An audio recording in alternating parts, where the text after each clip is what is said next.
Master, Master, we have a visitor.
Hello everybody, hope everyone's doing well today, and for the first time I'm streaming on YouTube, Twitch and Twitter, Periscope, but it's broadcasting to Twitter as well. One who's watching there and on YouTube and on Twitch, welcome.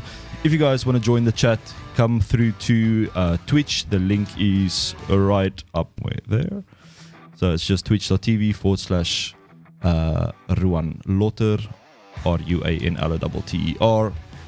And today we're just going to do some modeling in Blender, and we're gonna old public telephone. So let's see how that goes. I hope everything's coming through nice and strong, the audio, everything's looking good.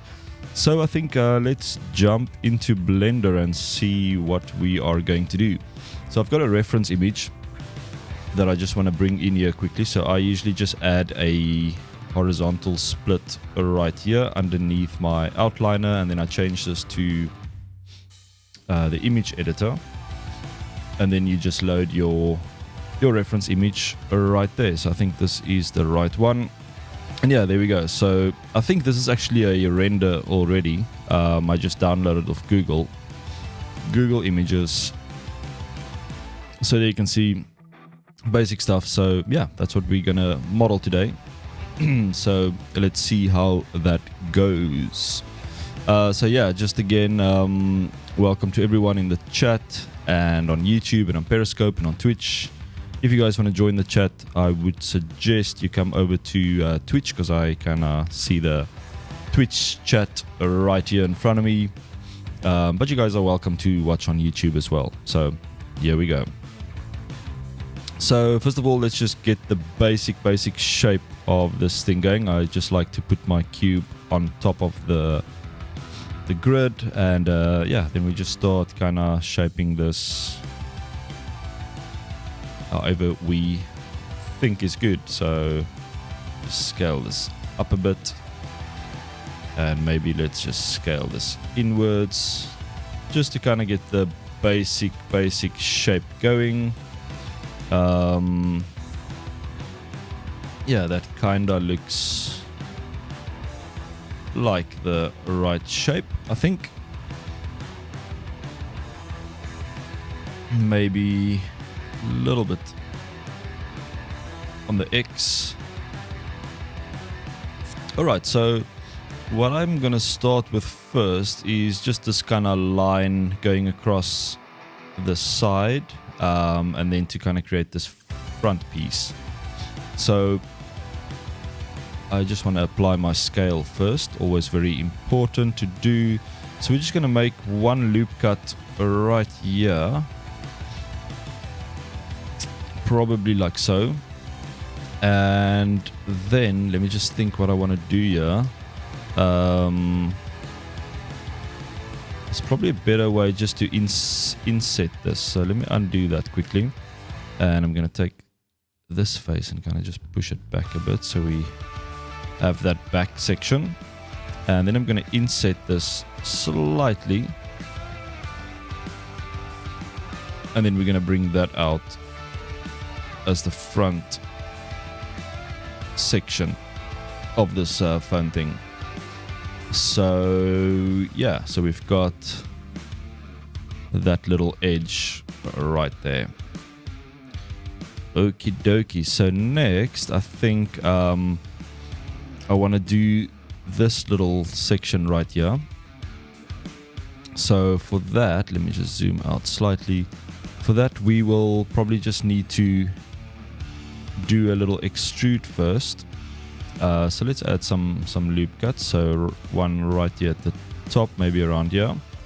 And then I'm going to add one on this side going down like so.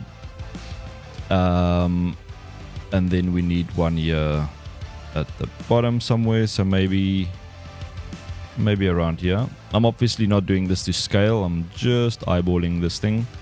So maybe something like that. So that's for this key press or key section with the buttons and the screen, and yeah, this looks like Korean. So we have a little Korean payphone. Alright, so we've got this basic face, and now we just kind of need to try and create that. So if you look at this, you can see it's got a little indent. It goes inwards first and then it kind of comes out. So we will probably just have to extrude this inwards like so, and then we're gonna inset that slightly, just a tiny bit, and then we're gonna bring it out. So we have that, and it probably comes out a little bit further than the edge of this thing, which is cool. Alright, so let me just see. Okay. And then we'll probably just need one through the center of this thing, so maybe around here. And then obviously this bottom section, this face needs to be at an angle. So I think the easiest way is just to take this edge and just bring it forward and maybe up slightly. So it's got a bit of an angle there.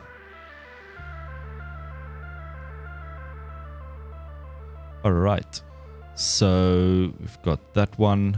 Just kind of building out the basic shapes first before I go into any detail. So maybe we can look at this coin or this card slot here at the bottom quickly.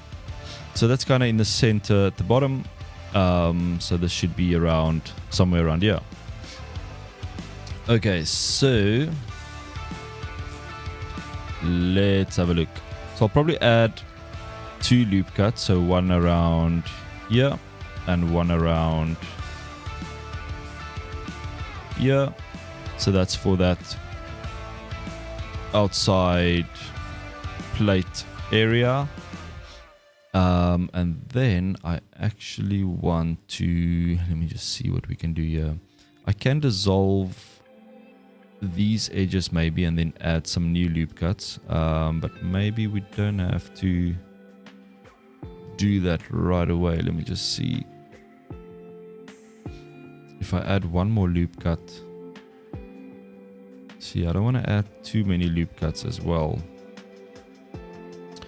Let me just undo that quick. Let's have a look if I dissolve these edges. I'm gonna dissolve these ones. So dissolve edges. Whoops, that was a delete. Dissolve edges. And then I want to try, because that should be centered, right? And if we do 2, that should be hopefully perfectly centered. Okay, so I think that's good enough. So what I want to do here, I maybe want to subdivide this about so many times. Maybe not. Let's undo that quickly. So what I'm going to do, I'm going to subdivide both of these ones. So subdivide those 2.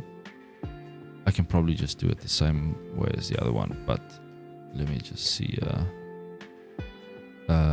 So let's dissolve that quickly, and then I'm gonna rather subdivide this twice. There we go. And then I want to take these ones and just kind of move them out.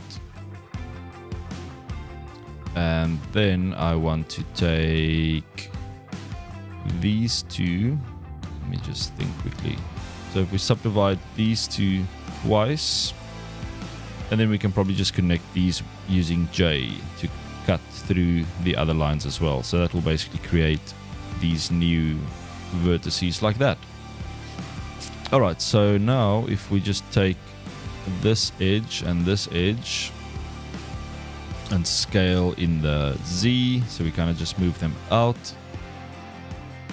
Alright, so now we have this interior face that we can probably use to create this little card section. So I'm gonna just extrude that a bit, maybe like that, and then we can scale it inwards like so, just to create those just to create those edges. And then we can let me just see what I'm gonna do here. I can probably do 2 of these here, and this is going to be the section in the center that's going to be kind of indented like that. So for this we will probably have to do a extrude manifold and kind of just push that inwards. No, that didn't really work. Let's undo that quickly. So if we do a normal extrude, that's also just going to go inwards, which is not going to do the right thing, but that also doesn't work. Okay, let me just see if I don't have any duplicate geometry. Yeah, let's go inside. Vertices 1. Okay, I'm just having a look to see if I have any bad geometry. No, that's all looking good.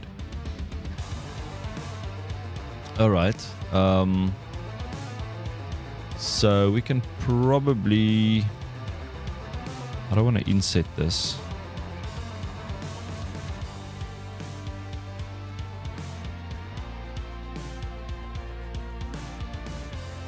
Yeah, so I don't want to do that.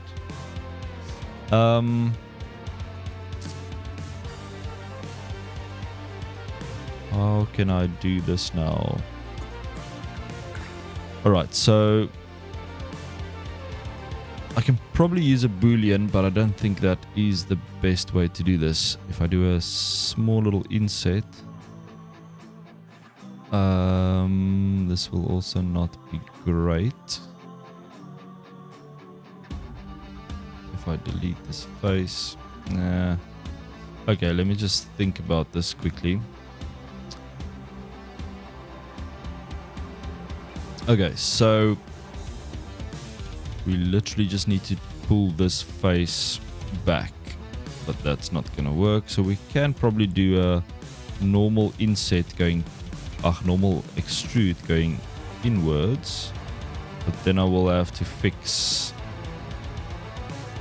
some things here. Let's see if we... Yeah, so that's not the same face. That's why...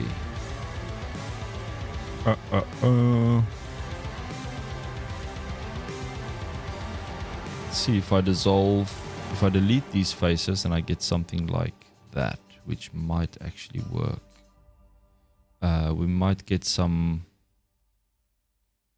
ingons, but maybe that's fine. Let's have a look quickly. So if I connect these two faces and I connect these and these, yeah, that will kind of work, I think. And then we connect these and these and these. Okay, that's cool. So now I will probably have to create a boolean for that little slot. So what I'm gonna do, let me just save. I'm gonna place my 3D cursor on this face like so, and then I'm gonna create a cube, scale it down, and we're gonna scale it down some more. So that's gonna be the object that I'm gonna use for the boolean. So I'm just gonna kind of make this a little bigger, maybe like so. So it's gonna be the, yeah, just kind of the card slot. So I think we can make it a little bigger, maybe like that. Okay, let's just save before we try it. So on this object, I'm gonna add a boolean like so, and then I am going to do a difference, or it's gonna be intersect. Let's see.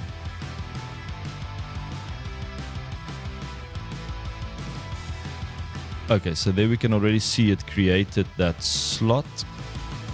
So if we hide this little guy, we should be able to see our slot, and yeah, it's looking pretty cool.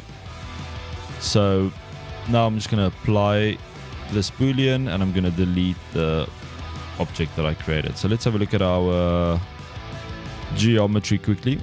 Usually, I must say, Blender is pretty good with booleans actually. I know people always say don't use booleans if you don't have to, but yeah, nowadays it actually works pretty well. So yeah, it's good.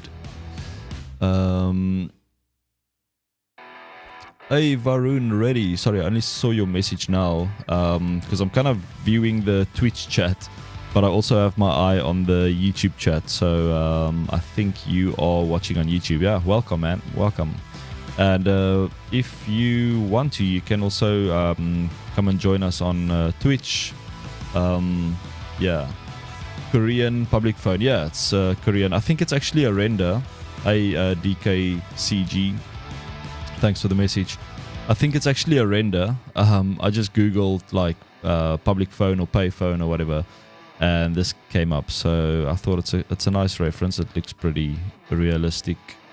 And nice, so yeah.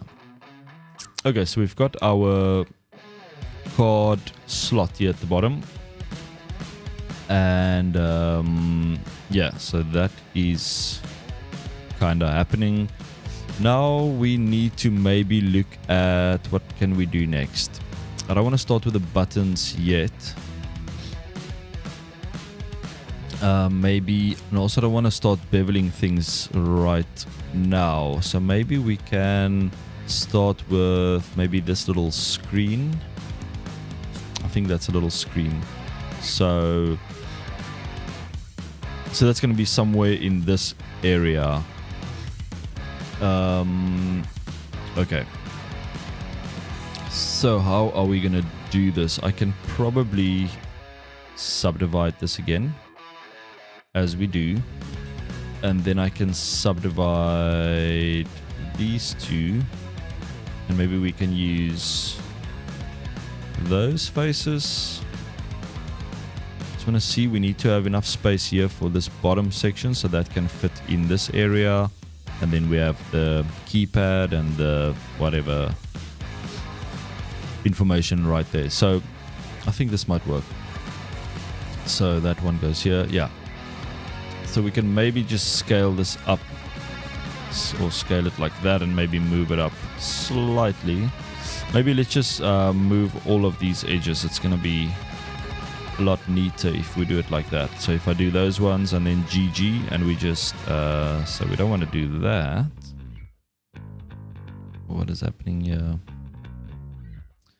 Always make sure your geometry is not double. Okay, so that's just one bird, so that's fine. So I can take those and those, and maybe just select those as well and move them up. Yeah, that should be fine. Should not break anything, I think. And then we can take this one and also just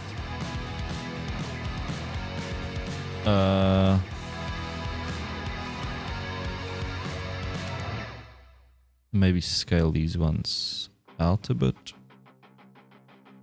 Okay, so we can use those faces for the little screen. All right, so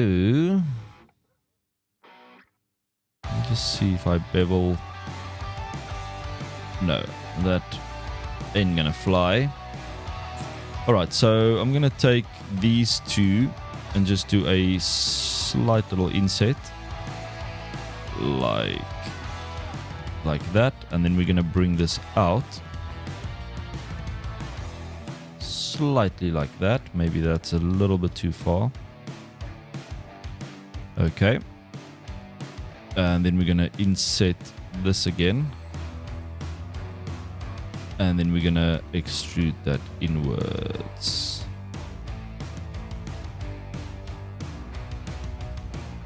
Okay, so we have our basic little screen there, and now we can create this one underneath it that's kind of similar, but just bigger. Alright, so I am for this one gonna subdivide these. Okay, that didn't work, so let's undo that. I can probably subdivide this edge maybe twice, and then subdivide this edge twice as well, because then we get these extra vertices that we can connect with J, and that's going to cut through this middle one, and that's what we want. So now we've got this section where we can create this little information screen or whatever it's called. So yeah, for this I'm just going to inset again like so. I'm going to extrude it out forwards and then do an inset, and then we're going to extrude it inwards. Yeah, it's obviously not exactly the same. This one is a little bit big. Maybe what we can do, if I select these faces and those faces, and let's see if we can, I can probably scale them on the X. Yeah, just to make them a little bit smaller. Okay, so we have our little information screen, and next, let me just see, what are we going to do here? So we need kind of three sections here. So we need the middle section, which will be the keypad, and then we'll need the two side sections as well. So yeah, we can probably subdivide this. No, that did not like that. I don't know, sometimes it doesn't want to subdivide, but I think it's because I have some weird geometry, like I've got this little vertex there, but I don't have another vertex on this side, so I think it struggles to kind of figure out why it's doing that. But anyway, so what I can do, I'm gonna subdivide this one first. And then I can take, let me just see what I'm doing here. So if I connect these two, no, I don't, did that the wrong way. So if you want to connect two vertices and they're running across a face, and you want to cut through that face, you have to use the shortcut J and not F. Because F will just connect those two vertices, but J will actually cut through the other geometry, like your faces and your edges and your yeah. So J works kind of better if you want to do that.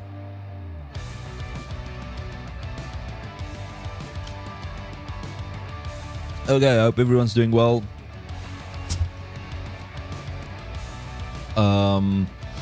Yeah, let me know if you have any questions or any suggestions, or let me know what you guys are working on.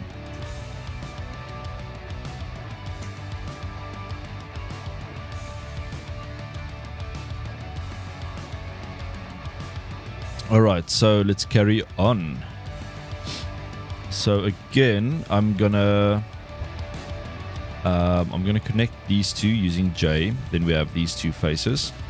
So I need 3. So maybe that was not the best thing to do. So let me undo that again. Sorry, I'm gonna undo a lot today.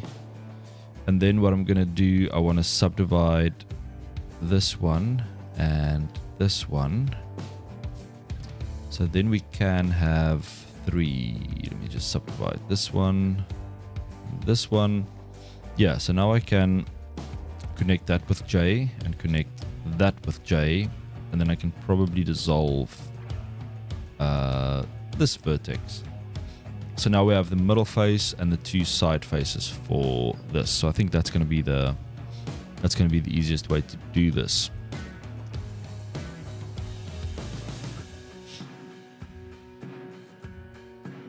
All right, so what are we doing? Okay, so for this, let's start with the middle one. So I'm going to inset this. This is going to be interesting now because you see this is on an angle. So we'll have to use local transforms and not global transforms to do this, I think. So what we can do, I wonder if I can insert these at the same time. So if you press I twice, so if you press it once, it's going to do one inset, and if you press it twice, it's going to do individual insets like this. And I think this is exactly what we want. So I'm going to do something like that, and then we can just take these these top edges and just move them down. That's not going to work. So like that, I'm going to move them down. So now I'm going to change to local, because you see the problem is if we're on global and you move them down, they're going to go straight down, but we want to kind of follow them to go down this route. So if we change this to local and we do a GZ, it's gonna it still does that. Let's try normal GZ. Okay, then we'll have to use Y, so GY, and that's gonna slide. Or we can do a global GG and then we can slide it. So maybe that's easier way to do this. So I'm just gonna kind of move it to around here, and then I'm gonna take these ones. Okay, wait. This edge, GG, slide them up. So maybe something like that. It's not the nicest geometry here, but let me just see if I can dissolve some things here.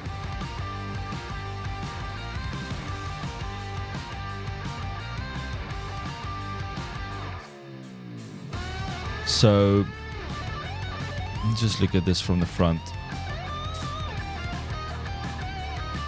No, okay, we have some issues here. This is not coming straight down, so Undo, undo, undo, undo, undo, like that. I wonder why it did that now.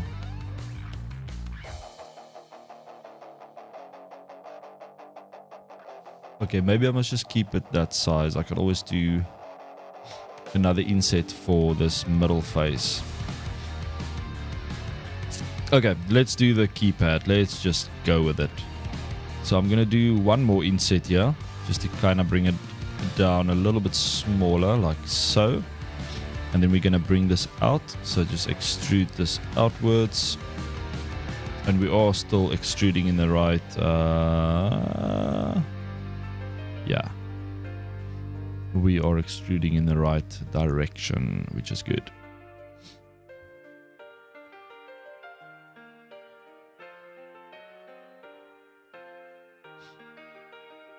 Okay, so now we need to create these buttons. So I was thinking, so we need 3 and then 4 rows down. So we can probably subdivide. No, we can't. This is doing exactly the same again. Let me just see vertices wise. We have 1 going down in the middle. So if we subdivide this side, so we need 1, 2. So we have 4 rows, maybe 3. So we have 1, 2, 3, 4, 5 rows. So that's not good. Undo that. So I'm gonna subdivide this 1, 2, 3.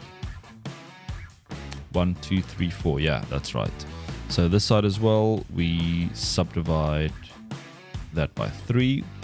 So now we can connect these ones using J, and then J, and then J. So we have our 4 rows.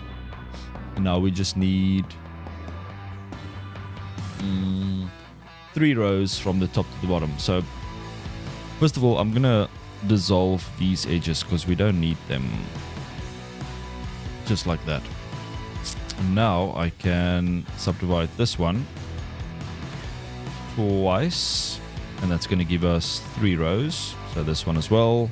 Subdivide twice, and there we go. So now I can connect that little vertex with that one, and I'm using J again, and that's going to cut through. Okay, so now we have our faces, which is nice.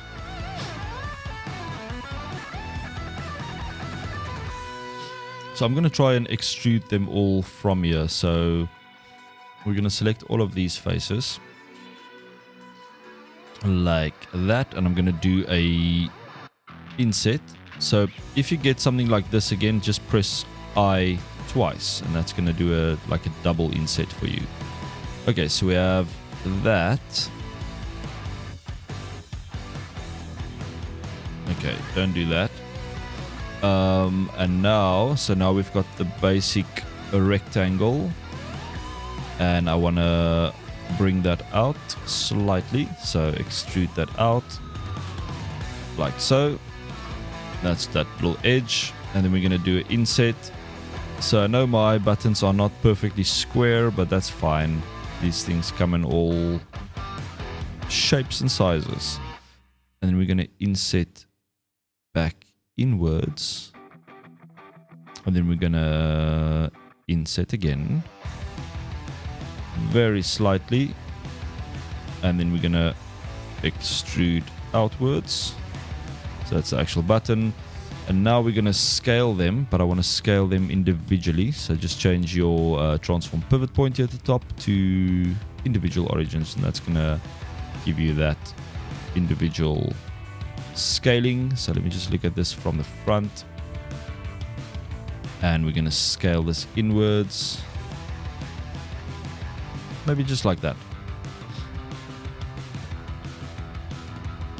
Okay, I am pretty happy with those ones. So we can add like a little bit of an indent on top of these buttons. As you can see, they are not perfectly flat. But I don't think I'm going to do it right now. And we can maybe fake it with textures later on, so that's fine.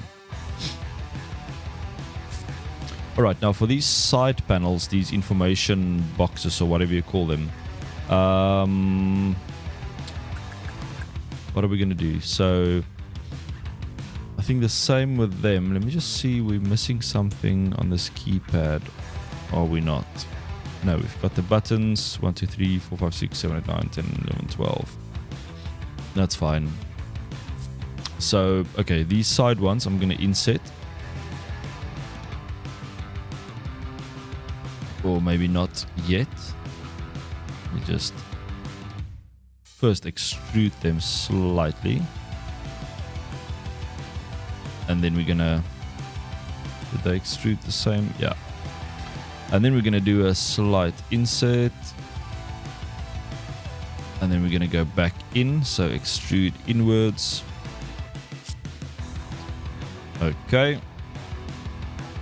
That's alright. Remember to save if you guys are following along. Is anyone following along? Let me know.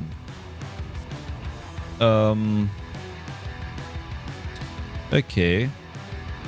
So what I want to do next is maybe just... Can I subdivide these? Yes, I can. So I want to... let's dissolve those edges. And then I'm going to take these two and just slide them upwards. So we have our top section and the bottom section. So now we can go and inset all of these to get something like that. And then I want to slide these two. Is that sliding correctly? Yeah, it looks like it. So maybe these two and slide them up. So GG, GG and slide, GG and slide. Alright, so what can we do next? So we can maybe do something with these faces. So they look like they are going inwards a little here. So I can select them all. And then we can just extrude them slightly inwards like that.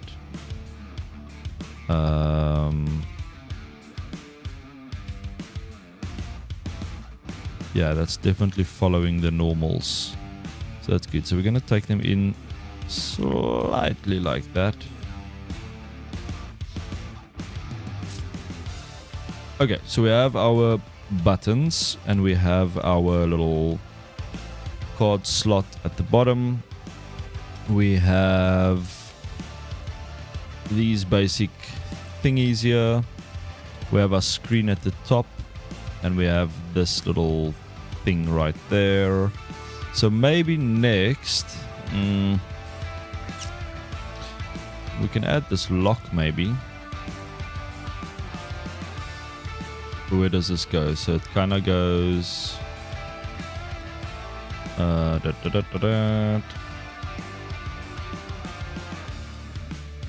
So let me just see what is going on here. So we have our...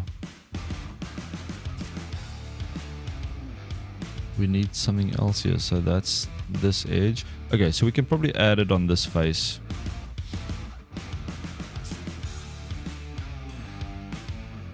Yeah. So how are we gonna do this? I think first of all let's create, or let's move our cursor to selected like that, and then we can probably just create a little cylinder, scale it down, rotate in the Y 90 degrees, and then scale it in the Y, no, scale it in the X. Let me just get that out. Maybe let's just put it right here. How big is that thing?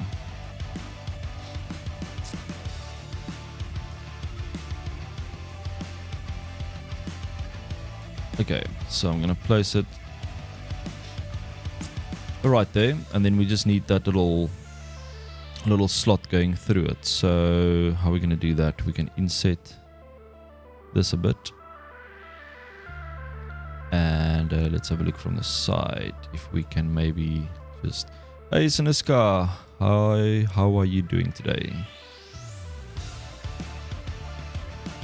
It's going really chilled on this side. I'm just busy trying to model this payphone. So yeah, long time no see. Yeah, last time I streamed was last Sunday. So I'm streaming every Sunday at the moment, but I might increase that to twice a week. So currently it's still once a week. We'll see how it goes. Hope everything is well on your side. Alright, so I need to do something here. I can obviously do a boolean, but maybe that's not the best way to do this.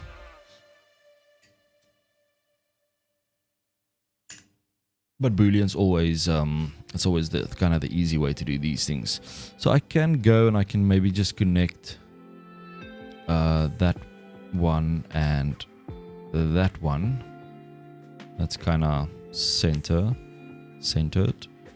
And then we can maybe... What if I connect these two? No, that's not going to work. If I connect those two to get a straight line. I know it's not the best geometry, but it should be fine. Okay, so now we have that.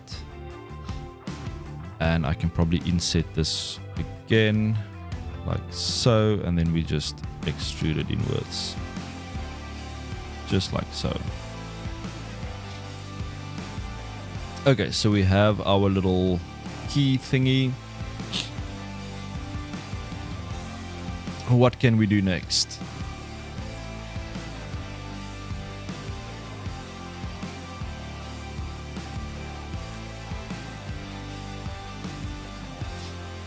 Okie dokie, so we can probably add these little indents, little screw holes.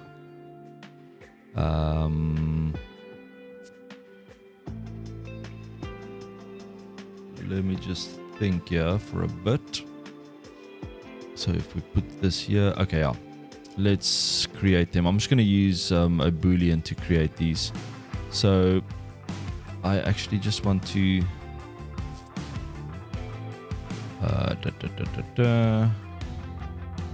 I wonder if I can, if I select all of these,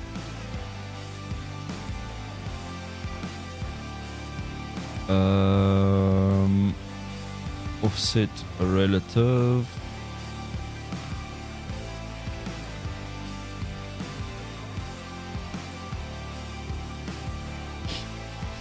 Okay, let's just do it with a boolean. So I'm going to place my 3D cursor right there. And let's go out of edit mode and create a little cylinder. Scale it down. And rotate 90. Scale it down. Let me just do that. Okay, so that's in the center and it can probably go a little smaller. Maybe like that. Tiny little screw thing. So now what we can do, I can place my 3D cursor here, and then we can say duplicate and then selection to cursor, so then it will jump to that one. And then we can do another one on this one, so cursor to selected, and we duplicate and then selection to cursor. And then the last one, cursor to selected. And then we're going to do another duplicate and then select it to cursor. Cool, so we have those 4 in place, and I can probably just join them up quickly so they are one object. Right click join, so they are now all together. Let me just change the music. Let's do some ambient.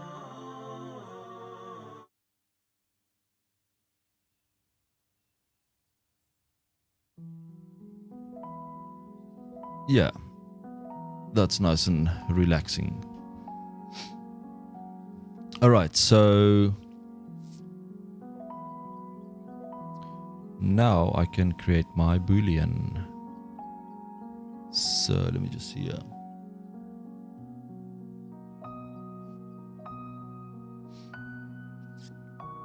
So I'm going to create a boolean, and then I'm going to select the little screws.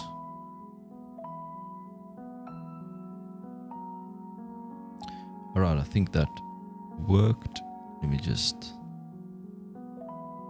see here. If we hide those.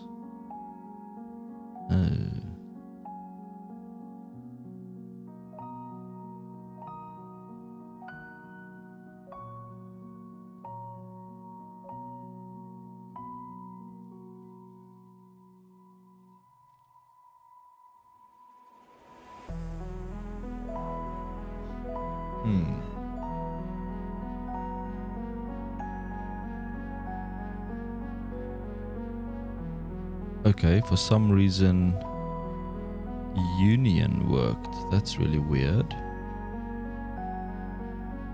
Okay, anyways. So let's just apply that. And then I can delete those little screw thingies.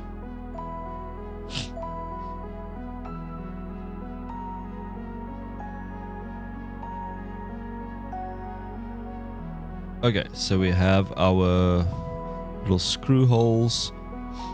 Before I start even with this hand set or hand piece or whatever you call it, I'm just going to do this, the holder for this phone thing first, and see how that works.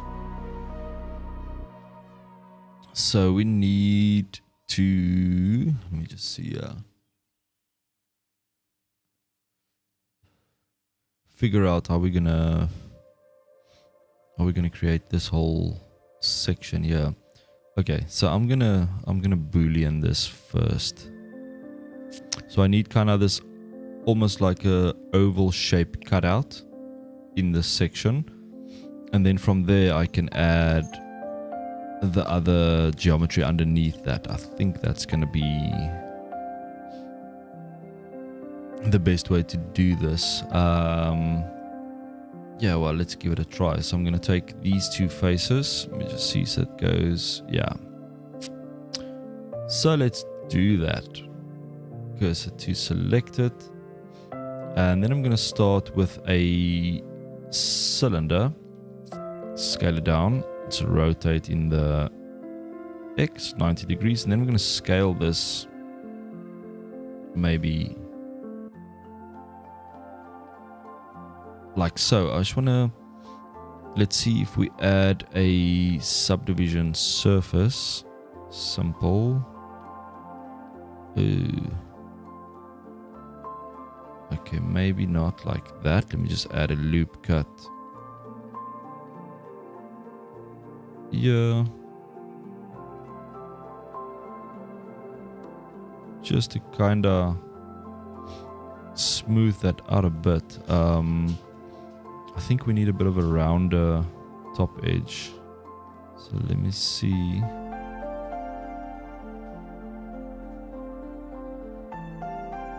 If we can do this. So if I take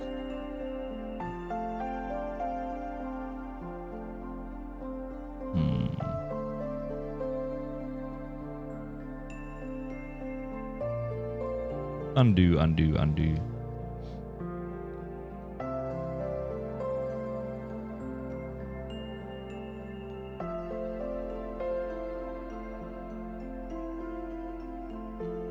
Probably do a circle, but I need to get it to be more round.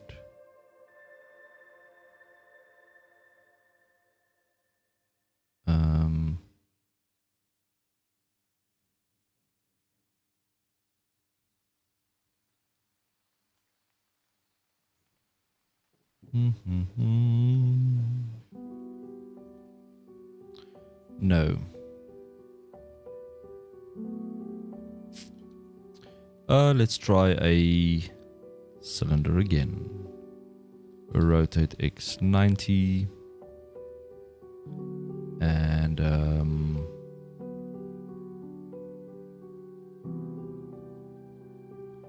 scale on the Z.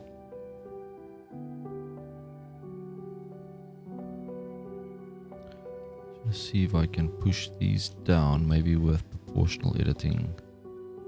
Yeah, that's exactly what I want. So I'm basically just using proportional editing, and then I'm scaling those two vertices, one at the top, one at the bottom. But let me just get in here quickly. So I need to select this back one as well, and this one as well, and then we can do scale. Yes, then we get that nice surrounding effect.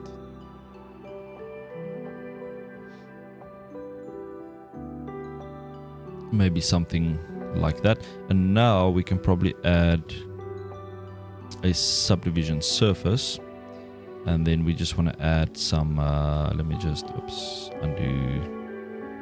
just solo this thing quickly, and then we can add some loop cuts here. So one right here and one at the back, and then we just increase these. I just want to kind of get a smooth just a kind of smooth edge. So I'm gonna take this quite far, maybe 4, and maybe should increase these as well. Okay, so I'm gonna apply this subdivision surface. Now we can boolean this out and see what's gonna happen. So I'm gonna save this, and let's add a boolean. Dunk. Okay, did it do something? Yes, it did. So if I hide this thing, ooh, that didn't do the trick. So let me just see difference. Intersect. No, union. I don't know why this is inverted now suddenly, but okay, so that's kind of working.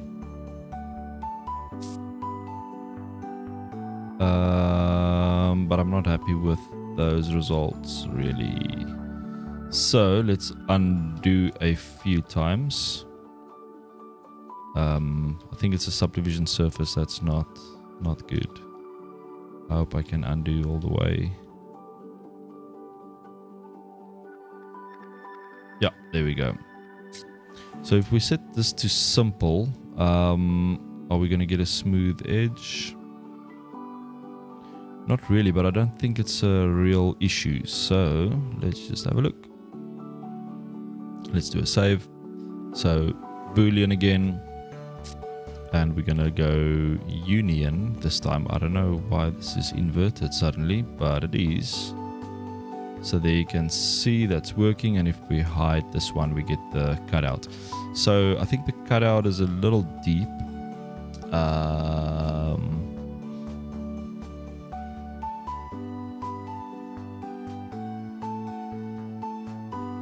Yeah, maybe if we move this a little forward.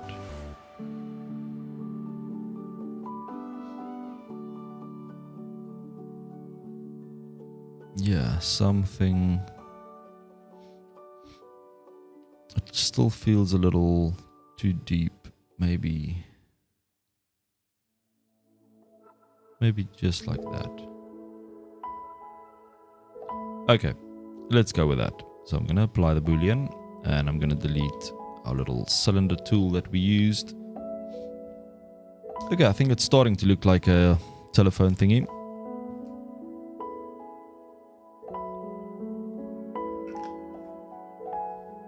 So next up, let me just see what's happening here.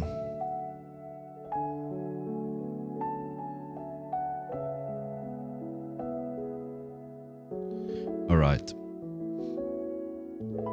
I don't think I want to create the phone yet, so I think we're gonna first start with some of these things underneath here. So this is kind of the, what do you call it, the handle. Okay, we've got a lot of geometry here that's interesting, but I think this should be fine. What we can maybe do is we can delete this whole face, and then we can probably dissolve those edges, so it's only one set of edges, and then we can just bridge all of those, so we have one face there at the back. All right, so let's see here. So we need to create this little thing. So let me just see. So we can probably take two of these and just connect that through, and then maybe one on this side as well, from here to here. Connect those, so now we have this face that we can extrude maybe. And then I want to subdivide these two maybe twice. So we have the middle section, we have the side. Yeah, I think that might actually work. So let's scale these ones out. Can we not scale them? Scale them. Median point, scale X. There we go. So we're going to move these out like so. And then maybe we can take these two faces. Let me just think if this is going to work. So if we do extrude manifold, okay, that's going to cause some major issues, right? Maybe not really. Let me just see. Is that connected correctly? Yeah. I'm still getting used to the extrude manifold, but I think it worked for this situation. Okay, so now we can take these two and just push them down. So G, Z, and then these ones we can all bring in. So I'm going to select all of these vertices and these ones on the side, and then scale them on the X to kind of bring them in.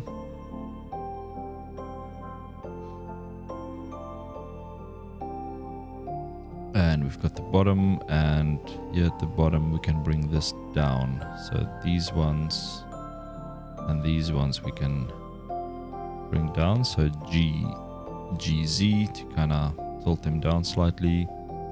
And yeah, we need to match these two. So if we look at this from the front and kind of just match them just by eye, like so. So okay. Let me just think here for a bit. So we can maybe take these, move them up a bit.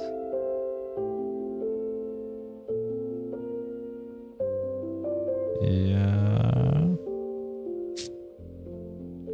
All right. So now we can take these edges, subdivide them. Yeah, and then we can just build this out. So we can connect those, we can connect those, and we can connect those. Always just make sure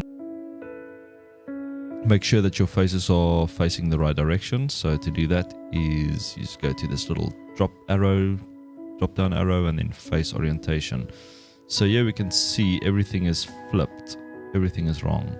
So what I can do is I can select everything, but I don't want to select these blue ones because they are actually correct. I don't know what happened here. Why everything... Okay, that's why my Boolean is also not... Yeah, that's why the Boolean freaked out, because all the faces were pointing in the wrong direction. So then you can just go to Mesh, Normals, and then Flip. Alright, so we have all our faces pointing in the right direction except this little guy. So because this is a separate object, I can just point to it and then just press L to select all the linked faces and then mesh normals and flip. And we're all blue. All blue is good.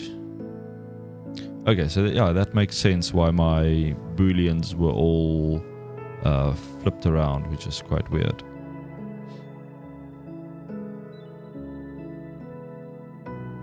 Let me just see here quickly. Alright, so what are we doing? Let me just see if everything's still running here.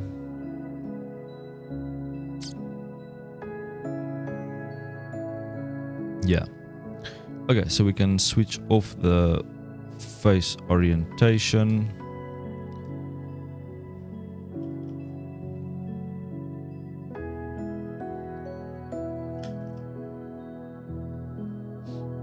Okay, what are we gonna do next?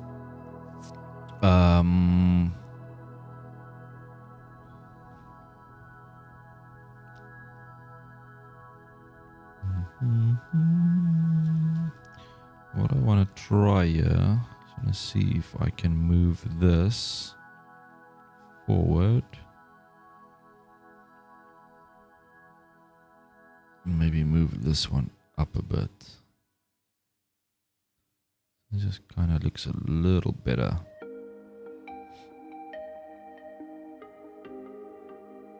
And we can probably connect those two to create that edge, which might look a little better. And maybe we can slide this down a bit.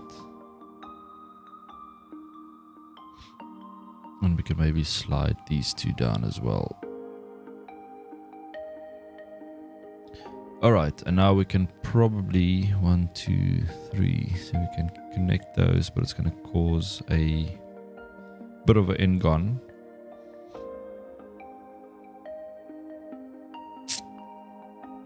I think that's alright for now. Okay, so we've got our screen, we've got all those little bits.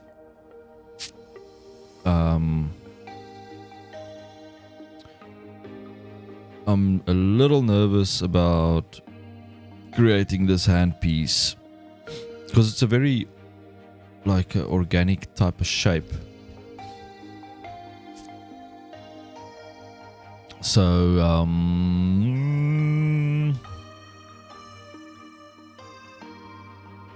well, maybe we should just do it.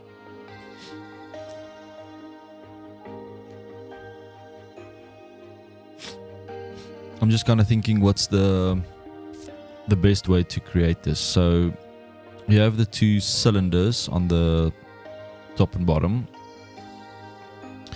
and then you kind of have to extrude them in a very interesting way to create. So I think let's start very boxy and then we kind of shape it down like that. I think that's probably going to be the easiest way to create this thing. But yeah, it's not a simple thing to create. So yeah, let's start super simple, super basic, and then we take it from there. So I'm going to create it as a separate object first, and then we can later on try and bring it into our other model. Okay, let's see. This is going to be a interesting little challenge. So we're starting, I'm just going to try and get the this shape, and then we'll hide everything else. So that's probably the right size, I would say. And then we just bring it out a little, maybe a tiny bit smaller.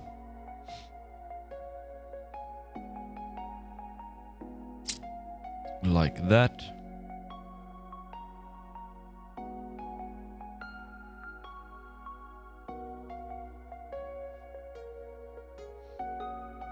Yeah, maybe just scale this a little bit like that.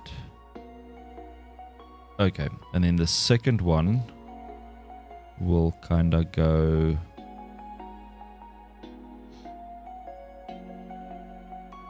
Yeah, so I think that's kind of the size we are going for.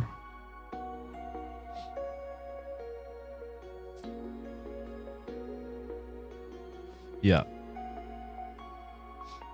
Okay, let's see how it goes. So I'm going to connect these two cylinders to each other. So I just right click join, and then I'm going to shift H so we don't see anything else. And now we can start the little process. So first I'm just going to apply the scale. That's always a good practice. And yeah, so now we need to figure out what we're going to do here. So I'm going to take both of these. Let me just see, they are perfectly flat. Yes. So we're going to do a little bit of an inset. And remember, I'm just doing a very basic shape first before we're going to start to kind of shape this at all. So I'm going to bring this out and scale it down. I'm just going to set this to individual origins, scale this down.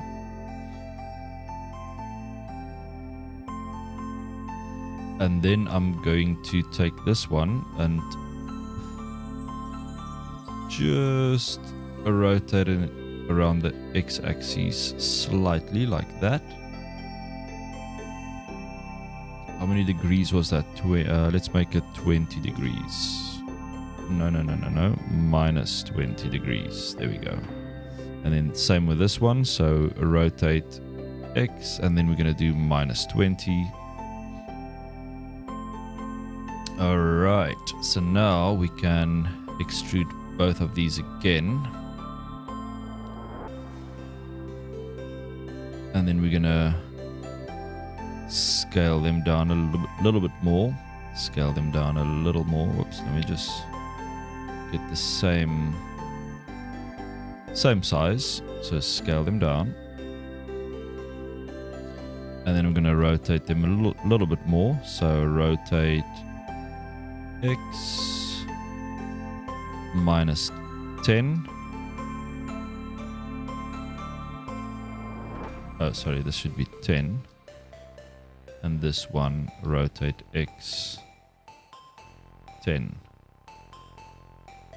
Okay. Now, what will happen if we bridge these two? Okay. Well, let's just create some subdivisions, maybe 5. I don't know if this is gonna work because it looks horrible right now. So now if we... Okay, so if you see, proportional editing really is really cool with these type of things. So I need to shape this a little bigger.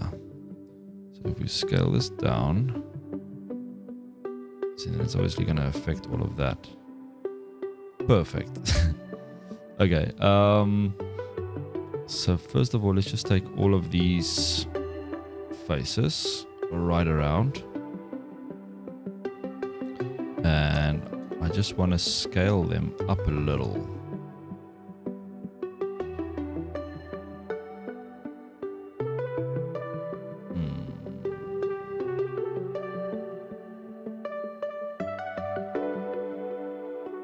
These ones. So let's see if I can just scale them up.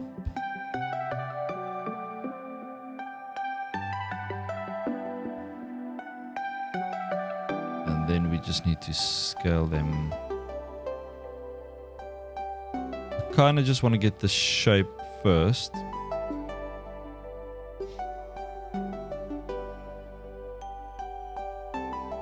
A really tricky shape. Okay, so now what we can do is we can take these two, enable proportional editing, and now we can start to kind of play with the shape a little better. So I think if we move this G, Y, just to kind of get a little bit of a curve, and then maybe scale this slightly. This is looking really horrible. But we're getting there. We're getting there. So I think if we take that vertex and go all the way down to this one. Is that the same one? Going through there. Yeah. So if we take those two and just scale them down. No, let's do median point. Scale them down.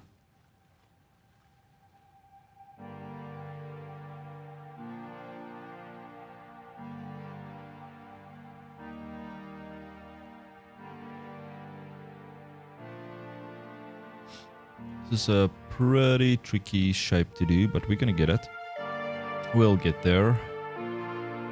So now I think we need to select these vertices and kind of push them a little bit this way, and then we're going to select these ones just to make the handle a little bit thinner. So if we GY them, kind of just push them in a bit. And then I just want to make this thing a little bit thinner. So if we select all of these and maybe this one and this ring, and then we scale, yeah, scale on the X. Okay, we're getting there, slowly but surely. I just want to do a really quick test and see if we add a subdivision surface, what's going to happen. So honestly, this is not looking too bad. If we add a few loop cuts, we can probably make it nicer, like so. And if we add a loop cut in here and another one maybe here, same with this right here. So just push those edges inwards, and maybe the same on this side here at the back, and then a loop cut here to push these back, and then we can do a loop cut here to push this edge outwards, and we can do the same here, just like that. Alrighty then, maybe let's increase this to 2. Okay, we have some issues, but we can probably fix them. So I'm going to take these 2 vertices right there at the top, and then go all the way down, and then select those 2. Are they on the same edge? Yes, they are. So I want to move those 2 down a little, like not too much, but maybe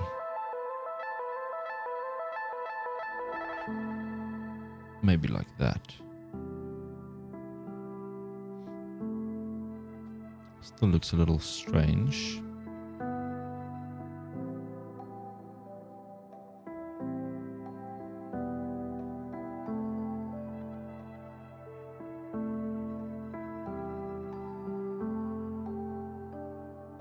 Yeah, it's a very organic shape this, but I think we are getting somewhere.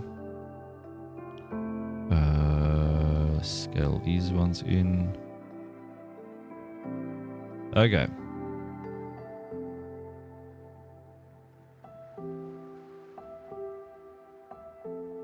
So we can inset. Let me just do them together. So I'm selecting both these faces and I'm doing a inset like so. And now I want to extrude them both, but along their normals. So Alt E, and then extrude faces along normals. And we're going to push that inwards. Probably to around here. And then we can scale them down. Individual origins. Yeah. So that's just so they don't come through the geometry there at the back. So I'm just going to push them inwards a little. We're not going to see the insides, but I'm just going to add another loop cut here just to kind of push that edge down a bit. Same on this side, so we just push that inwards. And then maybe we can, let me just see here. So why can't we select that face?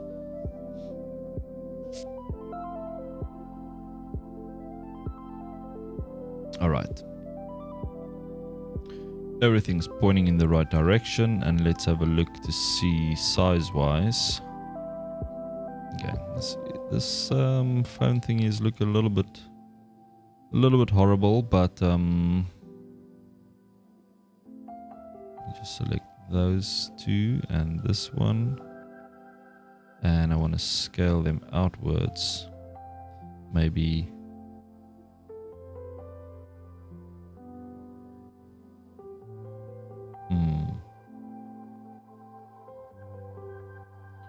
just a tiny bit out.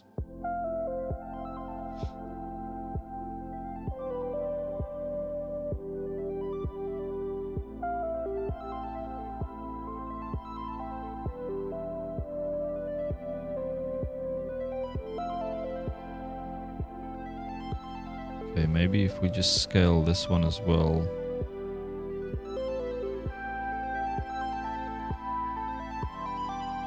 I don't know, something just feels a little off here. I think it's this edge and this edge. If we scale them inwards.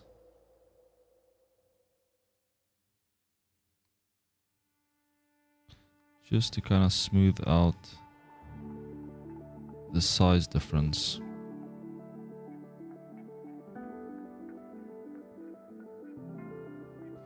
Okay, let's scale this one in slightly as well.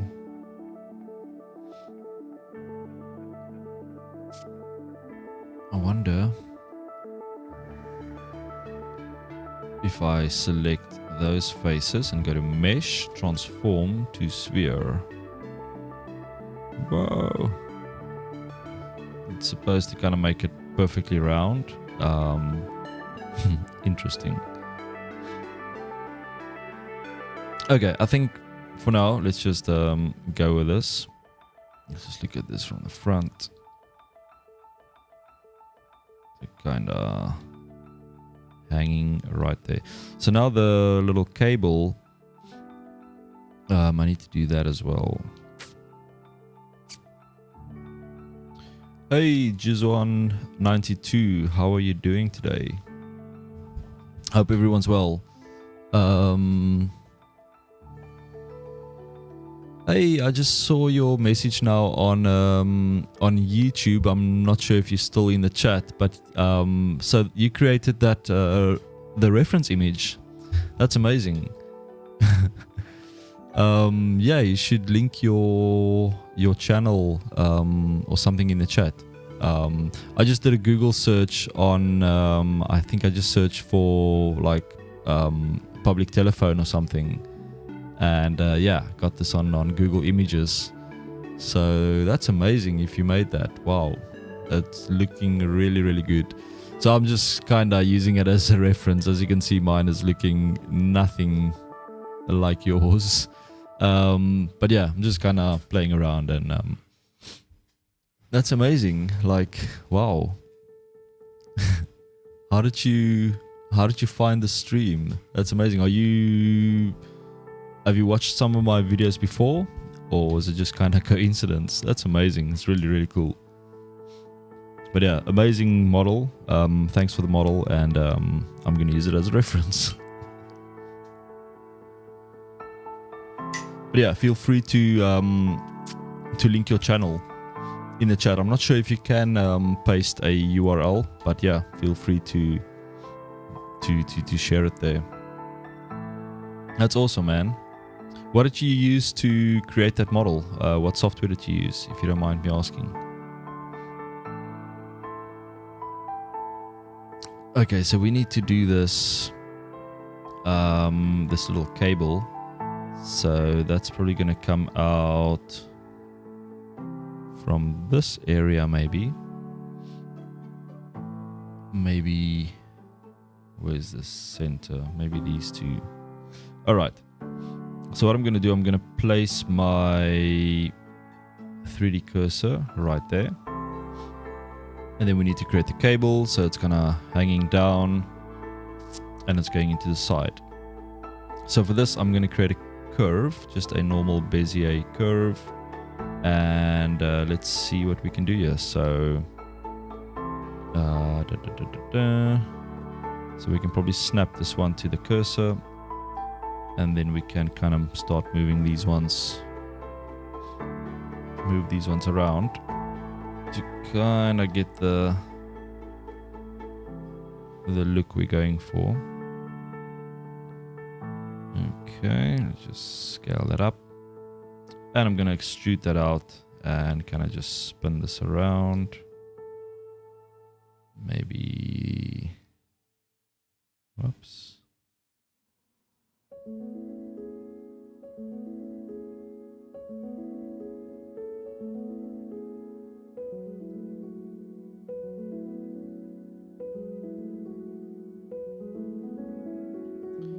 Let me just reset this one to automatic. There we go. Then we can kind of align it a little better. And I think this one we can just can probably just move this in here, and then maybe just do a little extrude. Not that much.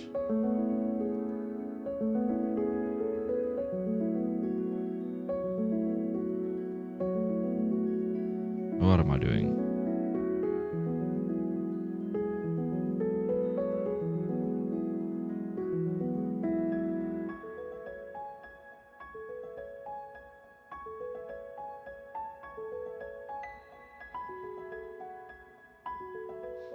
Okay, let's just see how that looks like.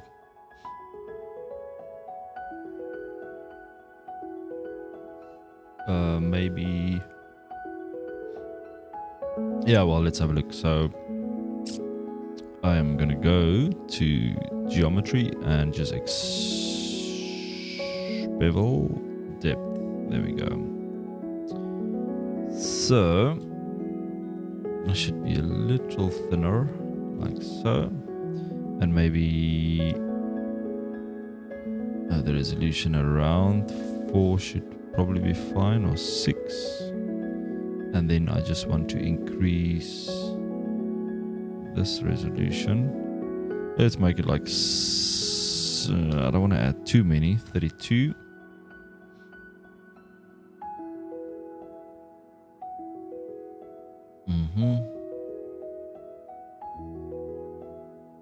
Maybe let's just pull this down so it can maybe kind of hang on the floor.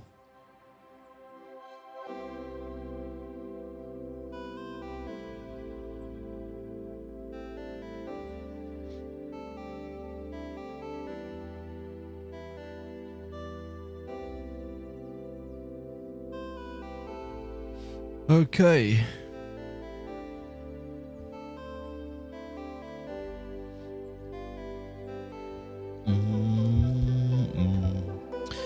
Alright, so let's see what we can do next before we start with the texturing process. And yeah, this is not an exact replica. Mine is not looking anything like the reference, but it's just a reference and I kind of just wanted to try this. Yeah, like proportion wise, it's not great. This handpiece feels way too small. I can probably still scale this up a bit.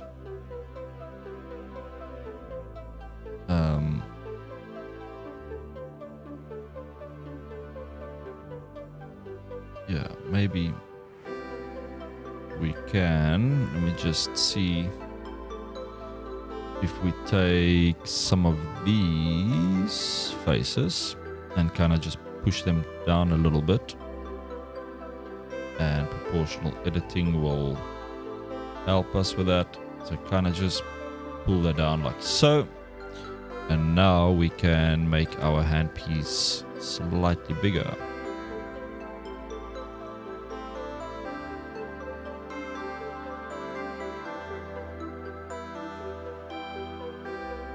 Yeah, I think that's starting to look a little better.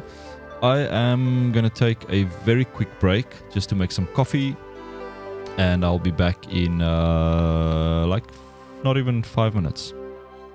So be right back.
Alrighty then, I am back.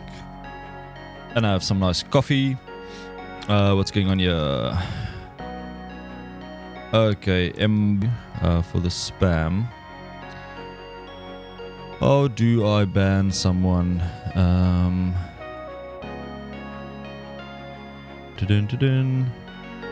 Ban. Thank you very much.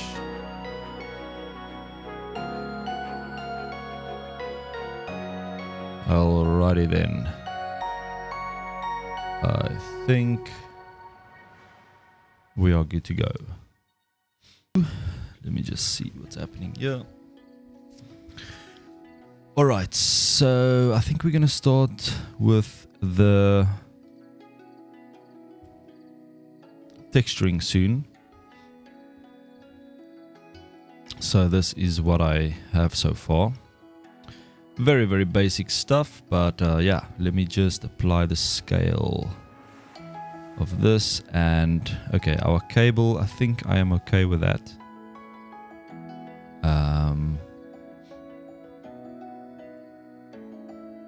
Yeah, I think the cable is fine for now. So what I'm gonna do is I'm gonna right click and say convert to mesh. So now we have our little mesh that we can texture.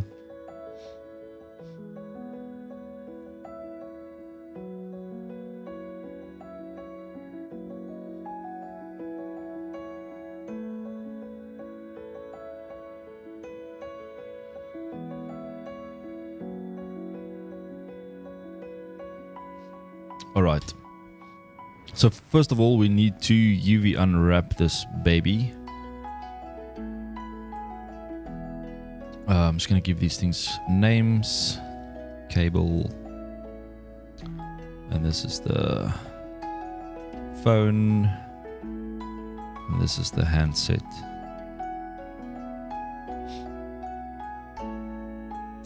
Okay, so let's start with a big one. So hopefully this shouldn't be too difficult to unwrap. So usually what I do is I just select all the faces and then I first try a smart UV unwrap and island margin. I'll just increase that. And then okay. And then we get something like this, which is not too bad actually. Because we're going to add mostly one texture to all of this, like a metal texture. And then we are going to add some little stickers and decals and things like that. So yeah, I think for a basic UV unwrap, this is actually fine. This is actually fine. Nothing is stretched. All good. Okay, let's do the telephone as well. So yeah, the telephone or the handset is actually fine like this, I think.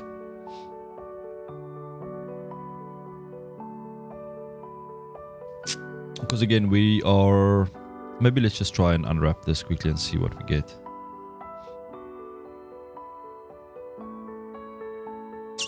Yeah, same thing, because we're just going to make it like a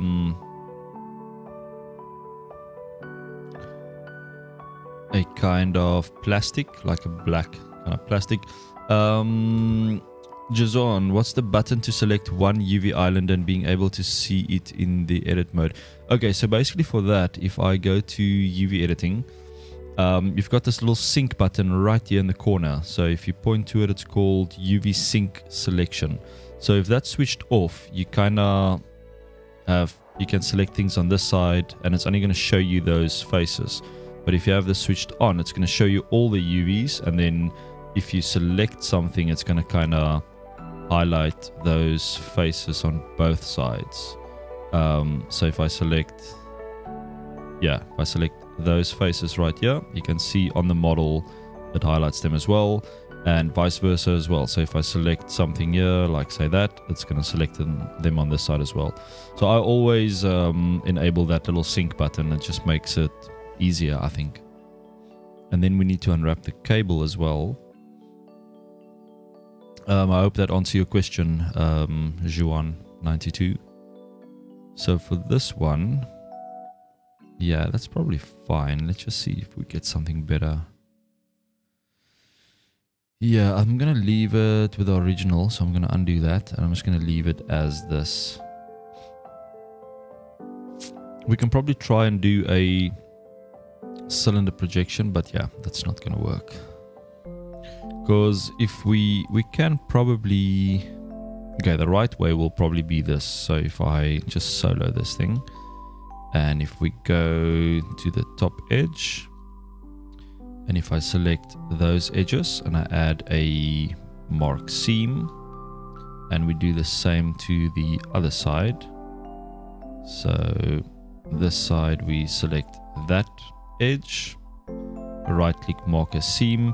And now we need to select one edge straight through all the way to the other side. So I can probably just do that. Alt click on that one and it's going to select it all the way through.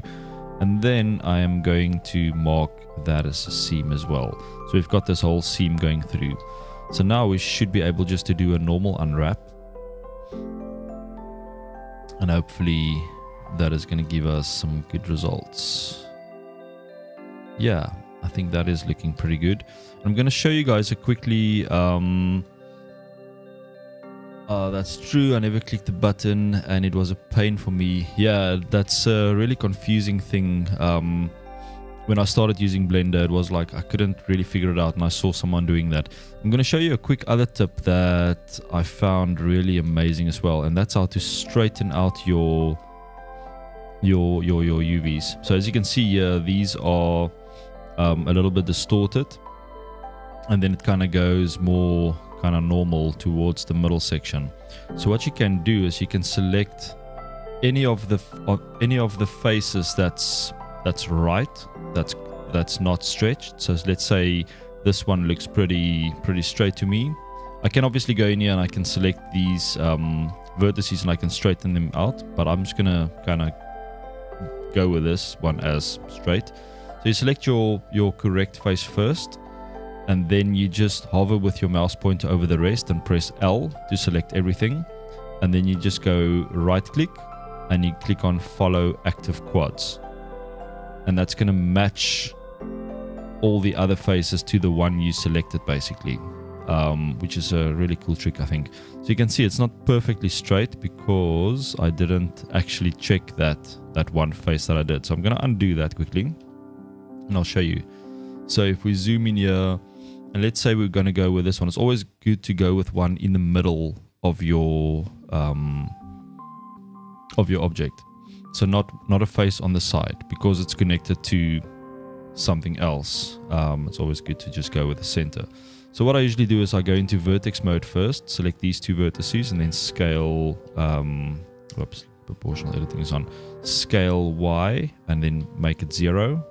Same with the bottom ones, scale Y 0, just to make sure that they are perfectly straight. And then the same with these two. So these two I'm going to scale X 0, and then these two scale X 0. So now we know this face is a perfect rectangle. And now I can hover over these, press L, right click, follow active quads. And now you can see we have a perfectly straight UV. And if we look at the top, you'll see that there's zero distortion. So yeah, that's just a nice little trick to straighten out your UVs really easily. Okay, so we've got that sorted out. And next we need to find some materials, but let's just do the black plastic for now. So let's just add a very basic black plastic.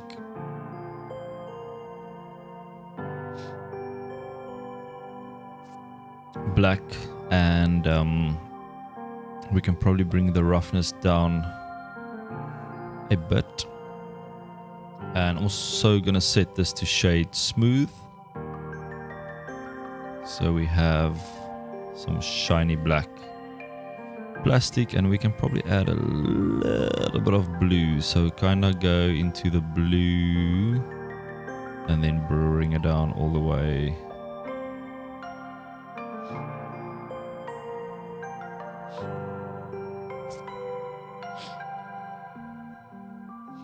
All right. So I think we need to go and find some nice metal textures. Yeah, so let's go and look on what is it called? Not on YouTube, but on Quixel. Quixel.com.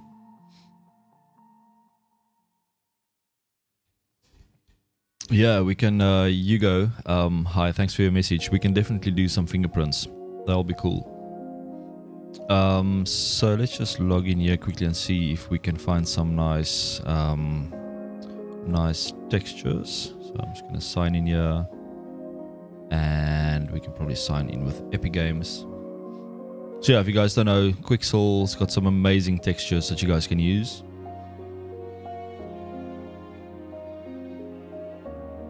And I think it's all free. You just sign in with your Epic Games. Browse Megascans.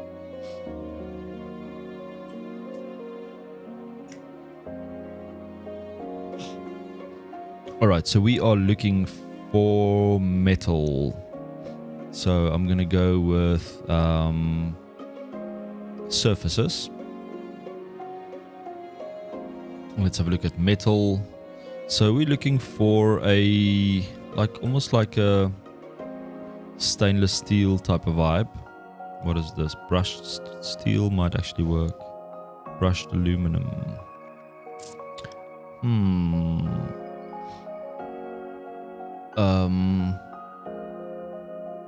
Okay, let's go with the brushed steel.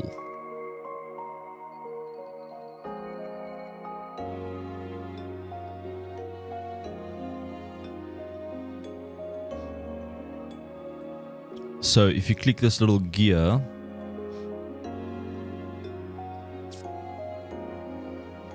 I think I did actually download this.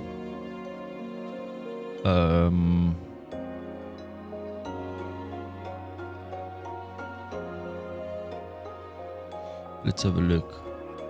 Yeah, so if you click on this little gear, you can actually choose which ones you want to download, like the normal maps, the displacement, all of this.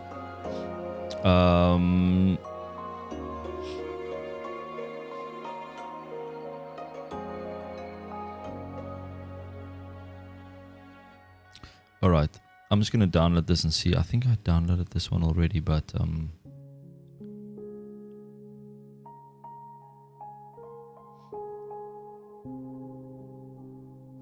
let's just see. I'm just going to save this under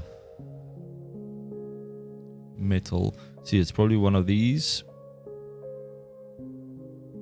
Metal brushed. What are we looking for? SHKAF. SHKAF. We do have it. This one.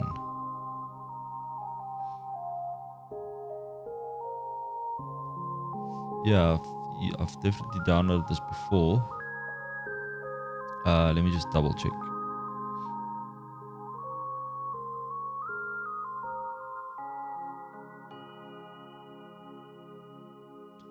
Metal.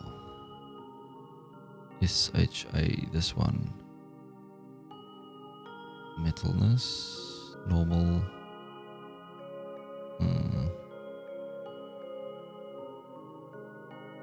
Is that the same one?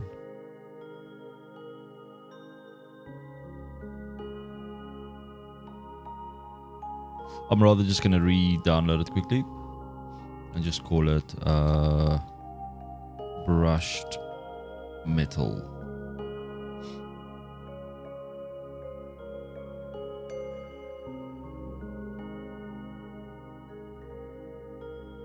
Okay, is this the one that downloaded now?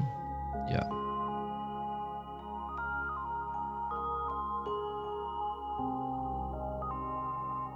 All right.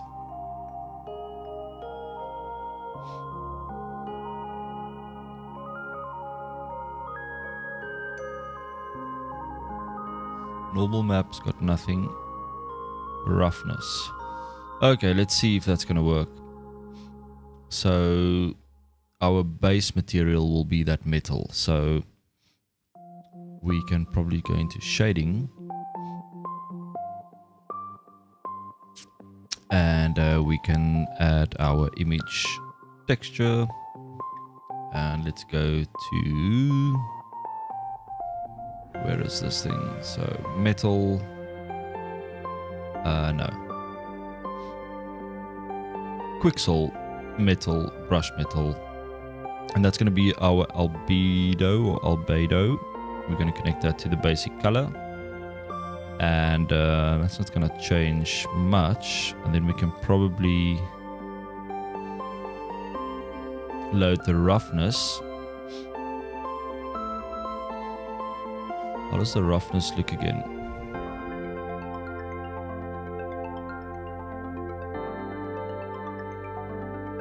Okay, so the roughness is just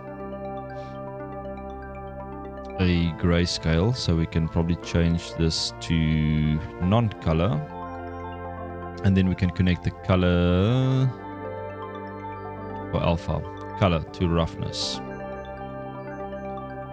and that doesn't look anything like I have hoped for.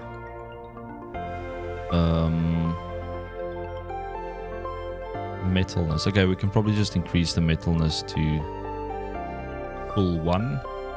Okay, that's starting to look, we can see the roughness.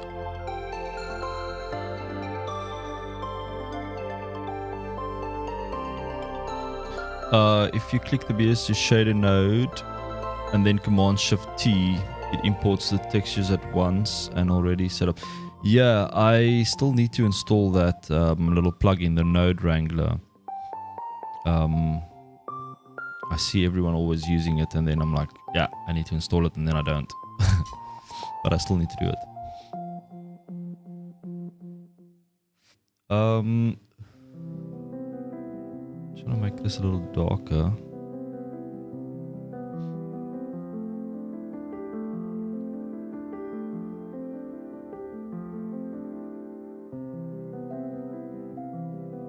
Yeah, let me just install that quickly while I'm here. So it's called Node Wrangler, right? Node Wrangler, there we go. And that's it. So let me just test this out quickly. So if you have this selected, you press Command T or Control T. Ah, awesome.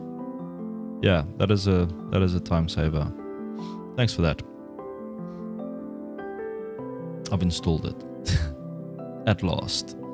Okay, I don't really like this metallic look, but yeah, that's okay for now. So I think for this wire, I'm just gonna do a very simple material. Let's just call this is the cable, and we can just go with like a dark gray metallic. Dark gray metallic. We can obviously add some slight texture to it later, but I think for now that should be fine. Roughness.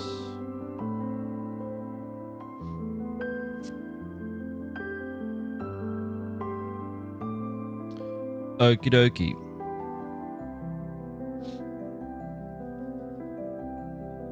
Yeah, Control Shift T, all the selected textures. Okay, cool. Yeah, it's really a time saver because I usually add like first the image texture, and then I add the mapping, and then the texture coordinates, and it's always like a bit of a process.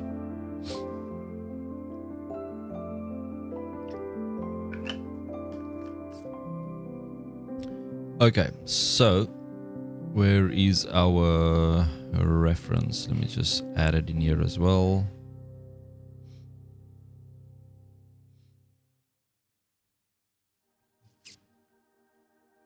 The famous reference image.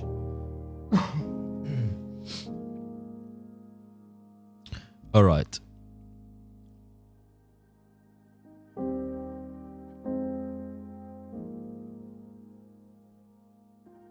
I wonder. Yeah, I can do that. And I can probably scale this. Why can't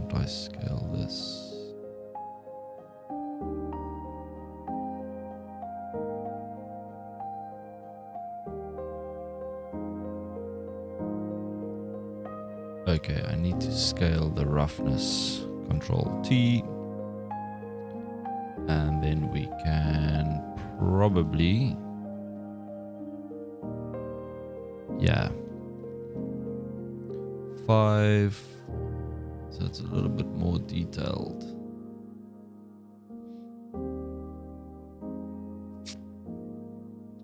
Okay, so now we need to get some stickers and some decals and some things that we can place over the buttons, etc. So let's see what we can find here.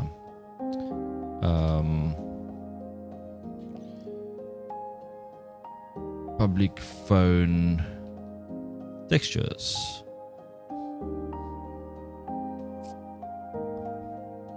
Let's see if we can find some interesting front textures. They're all at a freaking angle.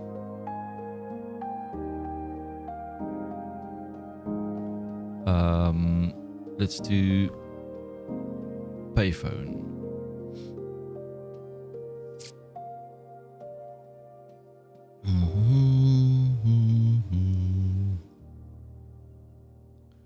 Okay, we can maybe steal something from there. I'm just kind of looking at what we can use now. That one's got a...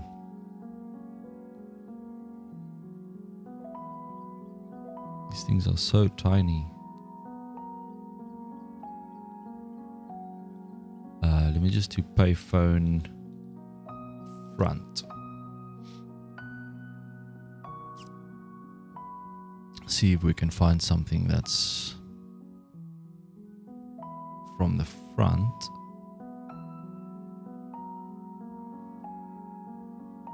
Okay, we've got some buttons there. It's just a resolution looks a little bit low. Those buttons look weird. Let me see payphone buttons. Oh yes.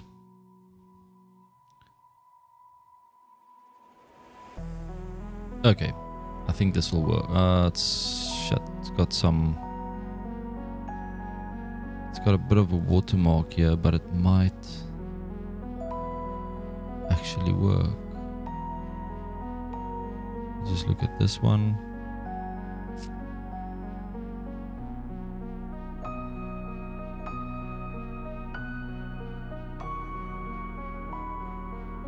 Yeah, let's go with this.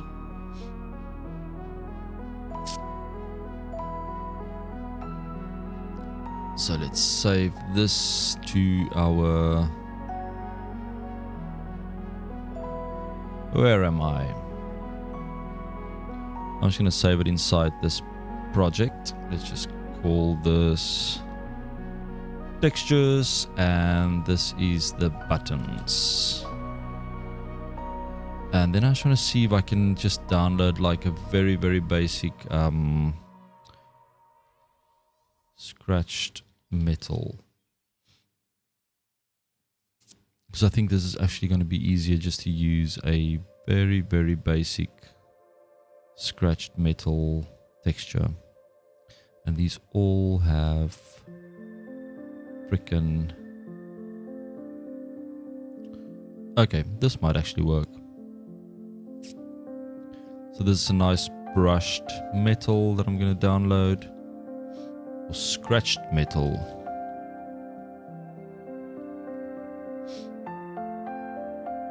Okay, let's see if that's going to work better. I think this Quixel thing is not working for me. So let's try this. Yeah, that's already a lot better. Pretty intense, but I think we can maybe just scale this to like 5, and then we're going to get some very weird looking seams. So let's just fix that quickly.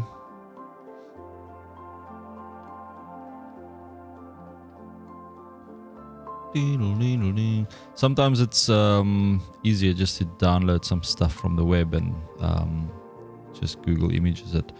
So for this, I want to take all of these faces, all of these, and just project them straight from the camera so we don't get all those funky looking seams.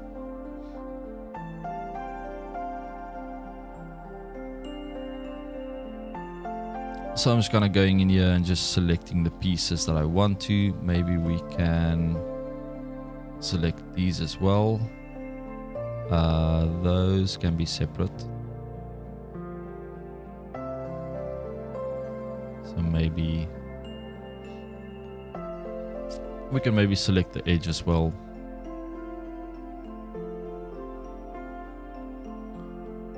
Just selecting all these front facing faces. Front facing faces, yeah. Now that's the thing. And I can add a different section on this piece because it's obviously a different piece of metal. So I think that is good. So we can just right click, project from view, and that will give us this little UV map. And let me just switch this to our scratched metal. Now I can see we can move this around.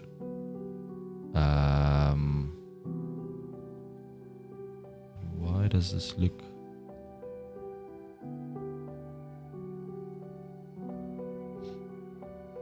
Okay, so before, let me just go back to shading. I think we have a bit of a problem here. So I'm going to set this back to 1. And then go back to UV editing, and then we can maybe just kind of scale, oops, select all of these again, and then we can just kind of scale it. Because this texture is not, what do you call it? Seamless. We'll have to do a bit of adjusting there, but I think that's fine. And then I want to do the same with this keypad section. So I just want to kind of select these faces like so, and then we can project them as well from this view, and we can probably scale them a bit, yeah, like so. And then we can probably do the same with the sides. So if you just select all of these faces, project from view, and I'm just going to scale them and kind of place them here. I kind of enjoy doing UV unwrapping for some weird reason. I don't know why. And I know this is usually not the most favorite thing to do for most people. But yeah, I kind of enjoy it. It's like building a puzzle or unwrapping a puzzle.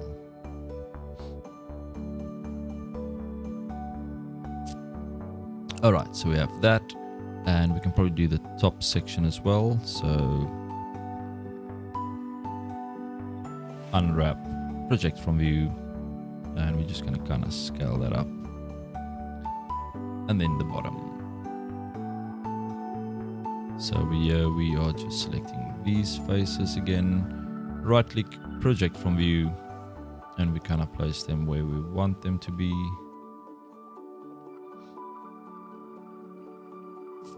And the back.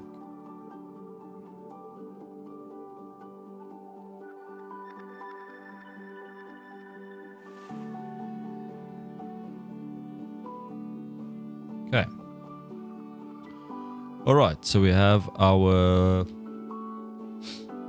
base shader.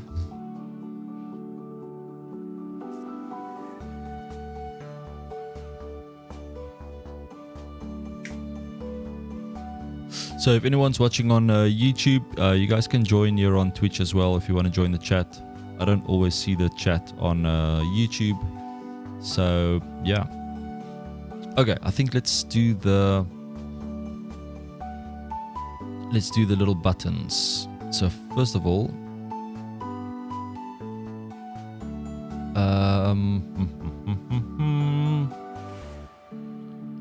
okay, I wonder.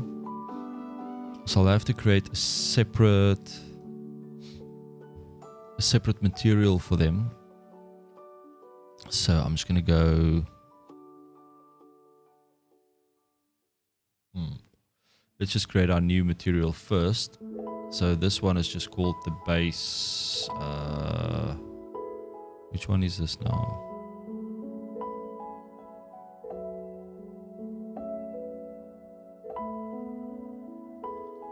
Base metal. And this is going to be buttons.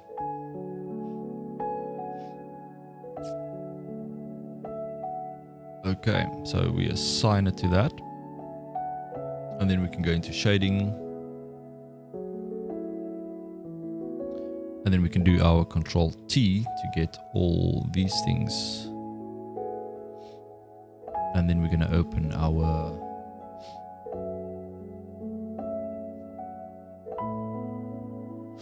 buttons material.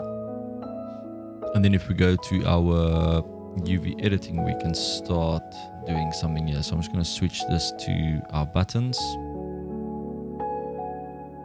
And yeah, this is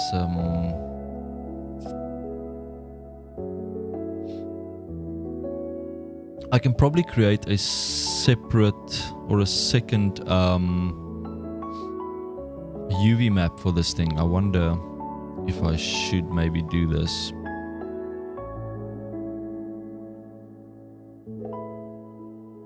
I'm going to see if this works. I'm going to create a second UV map and call this buttons. You can obviously do it on the same one, but I don't know, it always kind of, you still see the UVs for the other parts, which can make things a little bit tricky.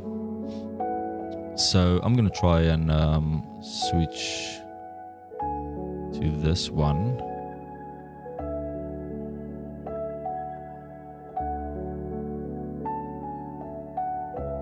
Let me just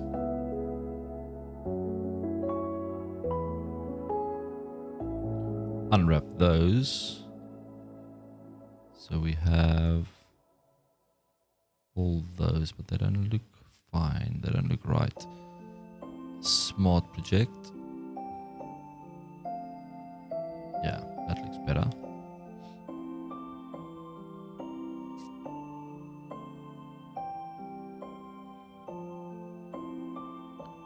Buttons assigned. Now if we move them around.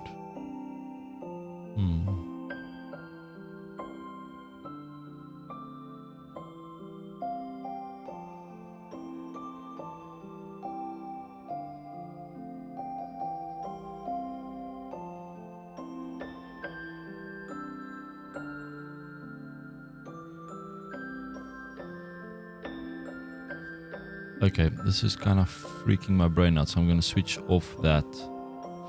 I'm going to delete that second UV map I created. Oh.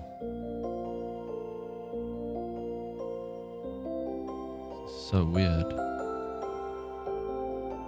UV map. Buttons. Yeah, so it's still going to show the old... Yeah, so I'm just going to delete. I'm just going to use one UV map. And then you probably want to switch off the sync button now, because now I can kind of just see the ones I'm working with. So let's take this one, and we kind of have to position them. Okay, that's the wrong one. So we select the right one and we move it over. And we kind of just scale this now. Mine is not square. So I'm just going to make them square. So they're going to be a little stretched. Let me just undo that and see if I just scale them down, maybe we can just do something like that.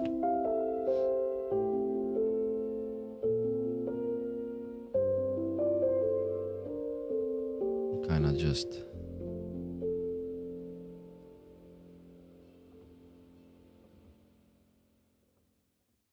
Yeah, I might have to stretch them, unfortunately, to kind of get everything in there.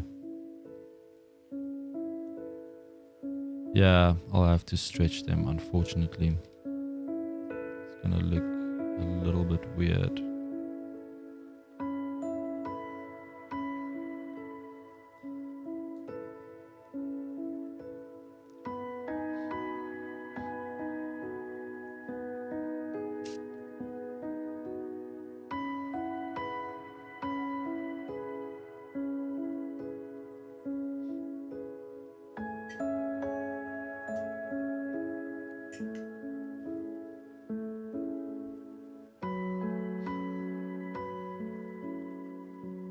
Number 4.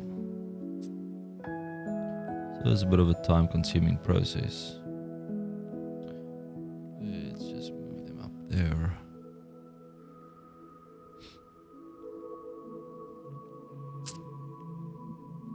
But yeah, I should have made my buttons square, I think. We can still try something with the actual geometry. Can maybe see if I can make them a bit more square. Let's see. So if I select all of these and I select individual origins and I do a scale, let me just see. So this should be normal because we want to scale them in the normal. And then we want to scale them by Y. Yeah. Much better.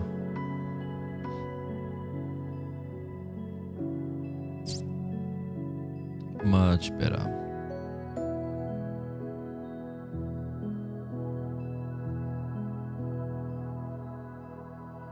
Yeah, so they're not stretching that far.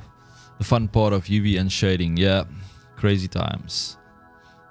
Let's just see. So that's number 6. Yeah, I kind of enjoy doing UVs. It takes time and it's a slow process, but it's one of those things that can be quite relaxing to do if you're not on a heavy schedule or deadline. So I'm just scaling these things around and moving them into place.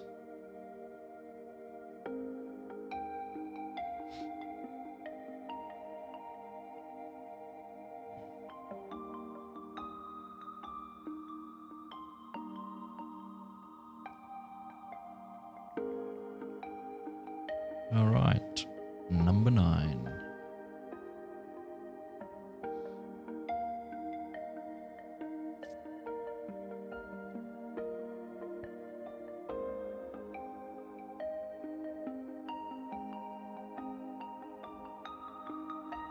Okay, and that's the little star. I don't like UV, but what relaxes me a lot is retouching old scratched photos. Yeah, that can be quite a nice thing to do as well. What do you use for that? Photoshop?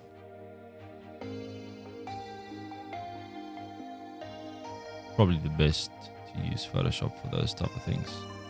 Okay, we've got a little star. And now we've got our 0.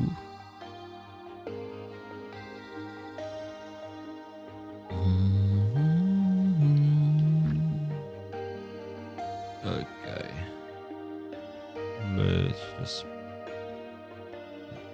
here. And the hash.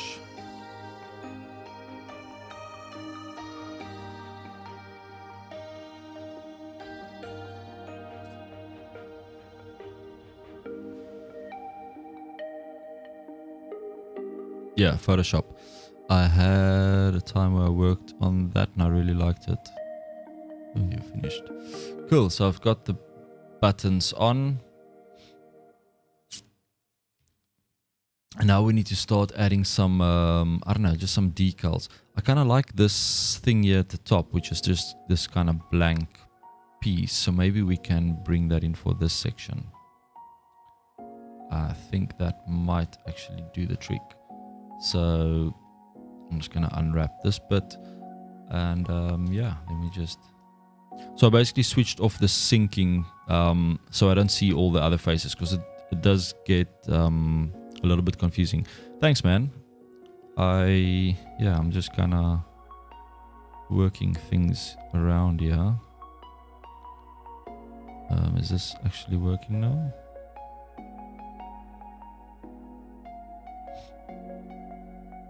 No, this is not. We need to apply this one, yeah.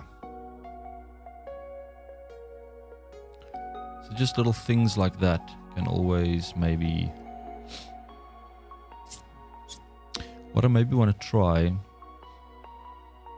So... Let's look at this from the front.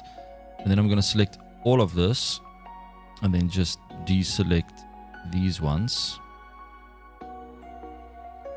Like so. And then we can unwrap this. I'm going to project from view. And then I just want to scale this down.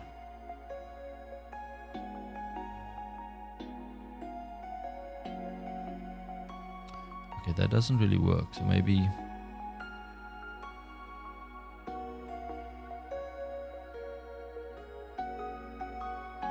I don't know if that's going to work. Oh yeah, we'll have to assign it to this and then scale this down. But that's going to look way too stretched. Yeah, so that's not gonna work too well. Okay, so we need a different texture for that. So maybe let's just place this back on that one, and then go back to our scratched metal. And then we can maybe make this bigger.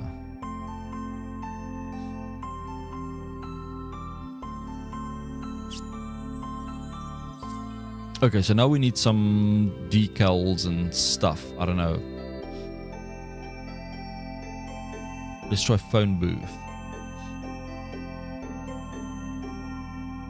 What do we have here?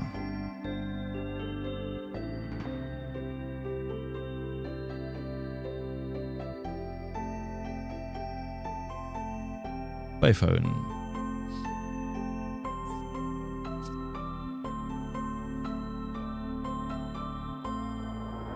Okay, what do we have on this one? Press for text services. Do we have... Nah. We'll find something.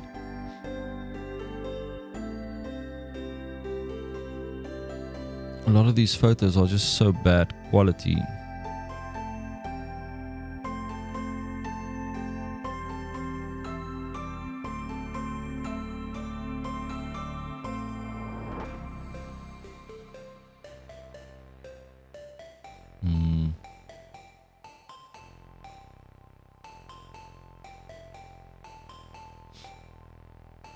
Public phone. Come on, there must be something here.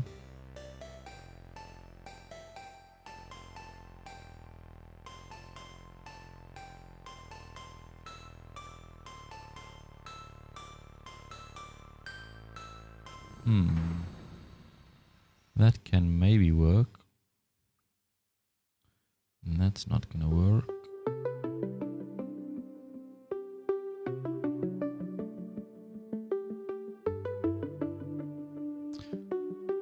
Hey, Geoid. texture.ninja. Let's give it a try. .ninja.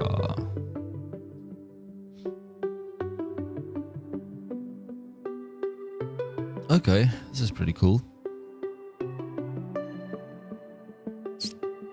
So this will probably be under...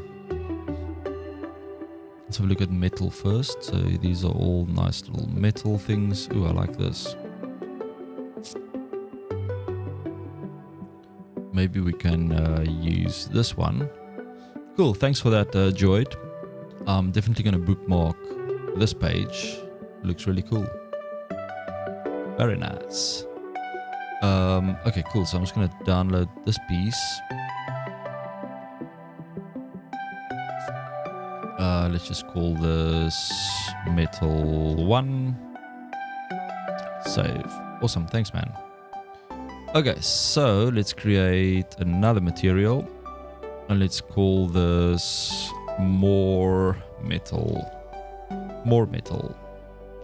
And for this, I am going to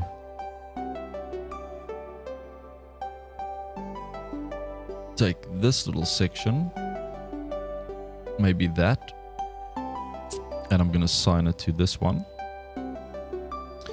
And then we're going to quickly add that one, so Control T to add these three. And let's add our Metal 1.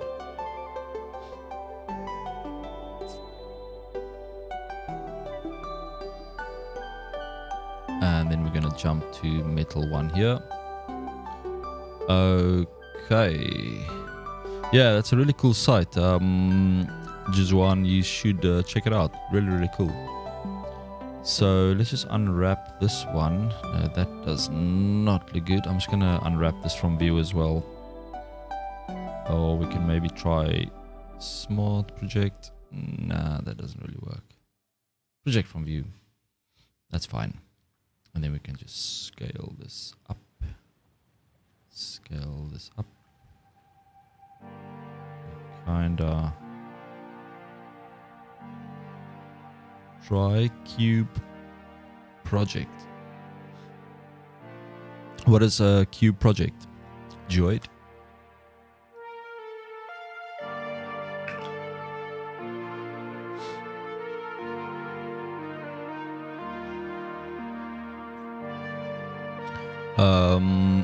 For the UV Cube Project, I'm not sure what that is.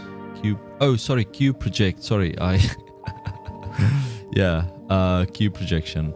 Yeah, that will probably work as well. Ach, it's fine. I'll just I think for this is just, yeah, that's fine.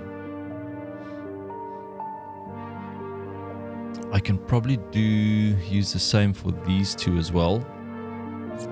So I will just cube project them. Cube projection. Why did that one? Okay, I need to first assign them to that, and then we can cube project. The best projection. Okay, cool. Nice. Nice, nice, nice. So we rotate these. And then we can position them. So I think for this, if we just do something like that. Maybe we can do the same for these two.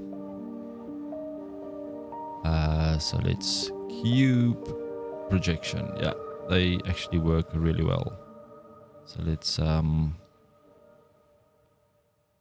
do this, and we can probably go quite big and then scale them. It's amazing how small things like this, small little details, just make such a big difference when you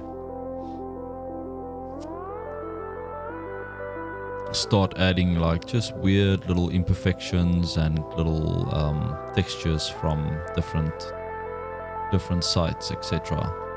Alright, so next we need to do something here at the bottom. So let's go back to this ninja place. I really like this. And then I want some dirty metal like this one. Okay, let's call this dirty metal or rusty metal. No, let's call it dirty metal. All right, so let's see. I want to. So these around. You're going around here. Just these ones. So let's create a new material. Call this dirty metal, and we assign it to that. And then we're going to go to shading, Control T. Yeah, thanks a lot for that shortcut, Juan92. It's just so much easier. No Wrangler. Okay, so did I not download it?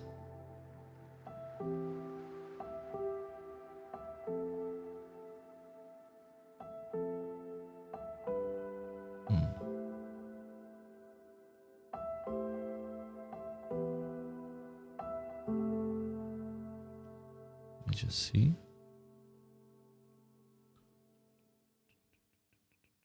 Oh, it didn't keep the JPEG.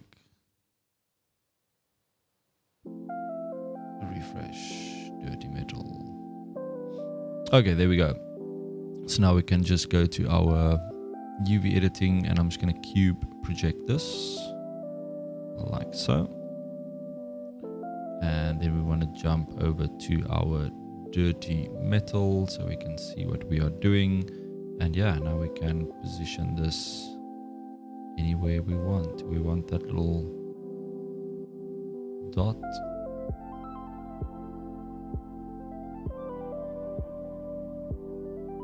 Maybe. What if we rotate this and then we scale it to make it a little bigger? And then maybe we can place that. Yeah, so now I just want to fix some of these.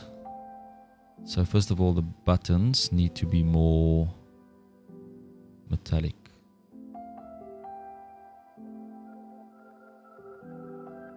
Roughness.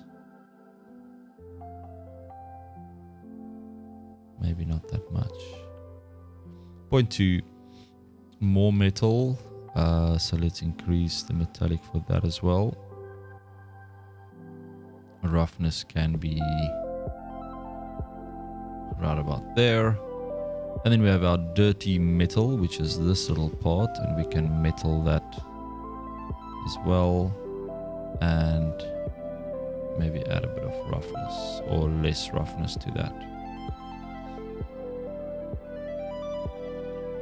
Okay, now this section is not working too well, so let me just select everything here.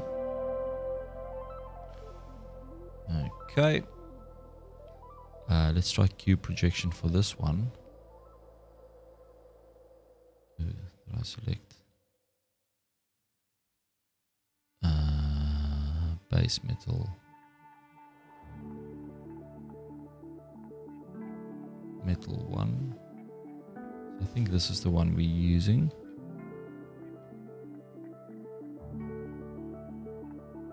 Yeah.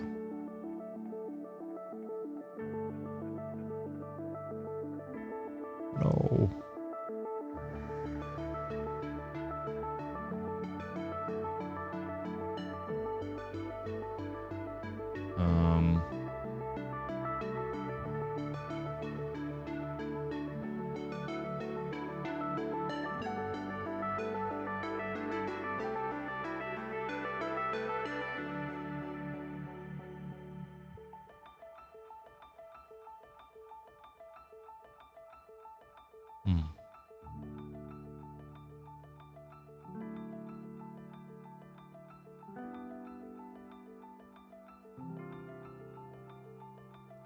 Okay, this handle I'm not too happy with. Let's add a little bit less. Yeah, we'll have to add like a texture to that phone handle. Let's do a search here for like a type of plastic. Rust, rock, reference, plaster, paint, maybe paint.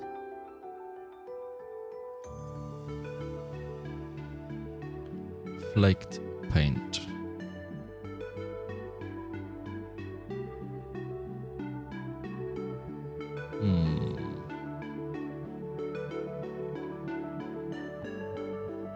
Yeah, some really cool textures here, I must say.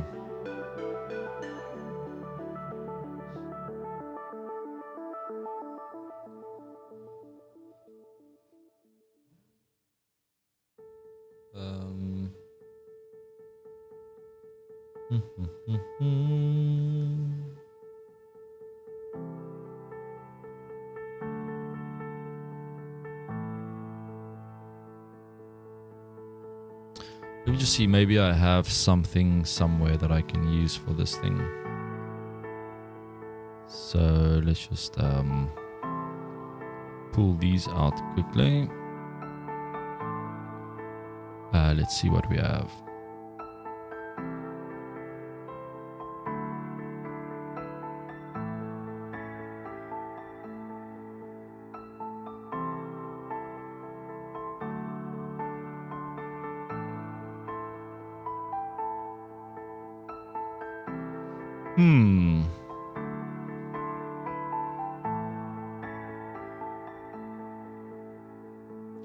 All right. I'm going to take a quick break. I'll be back in 2 minutes.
All right, we are back. Okay, so let's carry on and see what we are doing here. So I want to add some fingerprints to this handpiece. So let's go to this one. I just want to see if there's any fingerprint.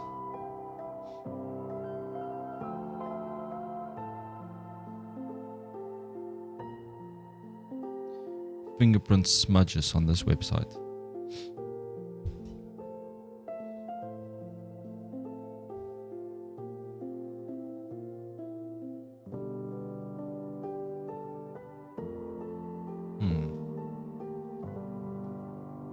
Fingerprints. No, I don't want bricks. Here we go. Okay, these are really cool.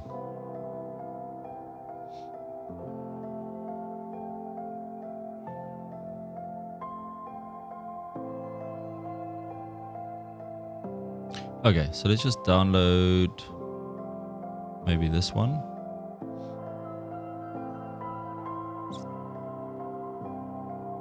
And maybe one more, maybe this one.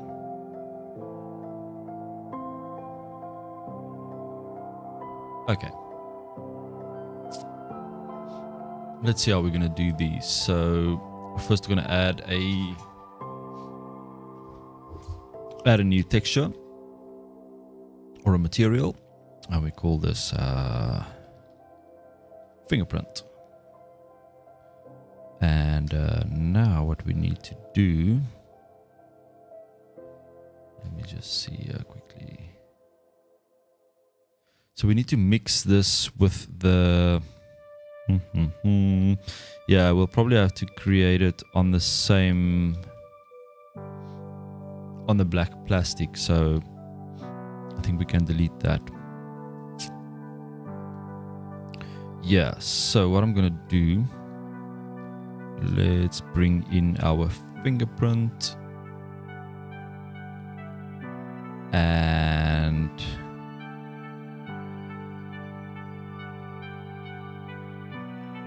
let me just see.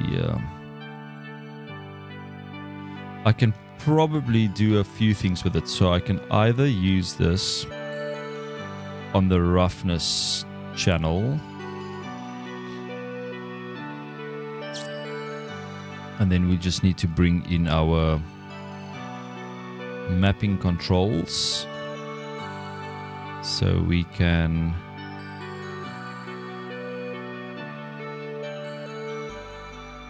probably scale this to like 3, and then we can probably move it around so you can kind of see. This is obviously massive now, so I'll scale it down, but you can kind of see what that's doing. So we'll probably have to increase this to like 10.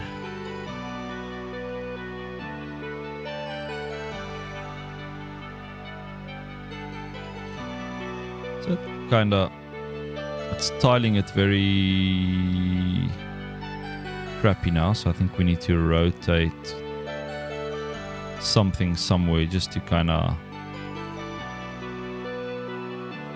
to get it a little bit random. And then we can probably increase the size so it's actually smaller. Yeah, so there you can see it's just the tiling that's a little bit weird now. Maybe if we change this to object, object, that's still too uniform camera maybe, but then it's gonna move around. Yeah. Okie dokie. So normal.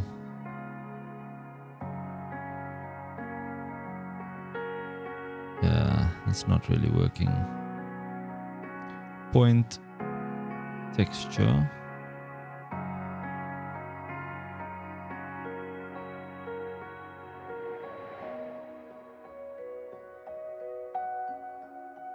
Yeah,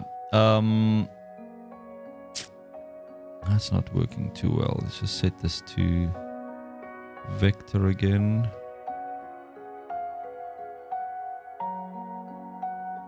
It's tiling it too perfectly.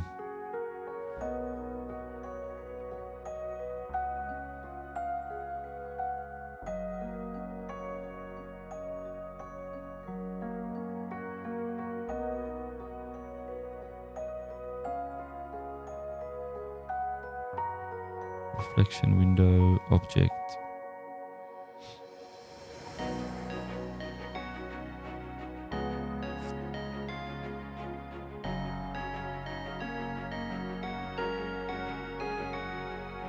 Maybe if we take that off, so then it's not going to repeat it. Let's just make this bigger again first, and then just reset all this to 0 to see where we're at. Where is this thing now?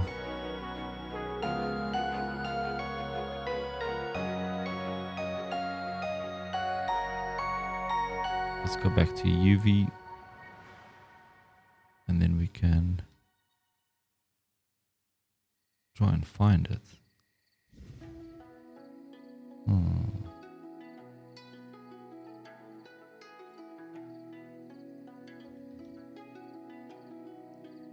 Where is this thing now?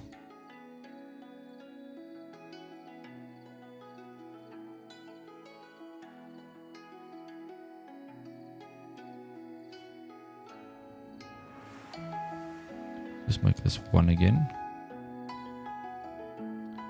Okay, so now we can move this around. Okay, so now if we increase this,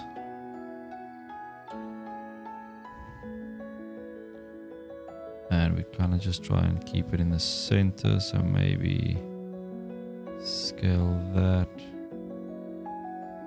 to like 3, 3, 3, and then we get some smudging going on here. So I'm just gonna, you can use these sliders to kind of move them around like so. Maybe let's increase these to 10 again. Now it's gone again, so now I need to figure out where this thing went. There we go.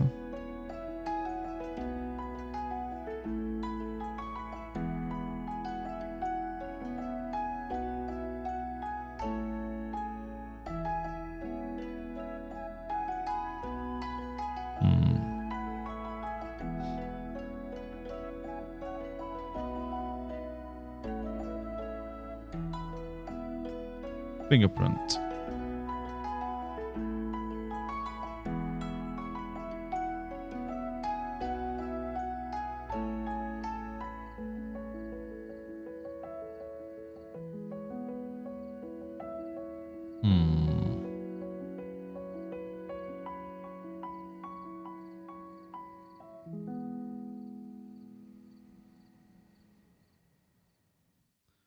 me just unwrap this again.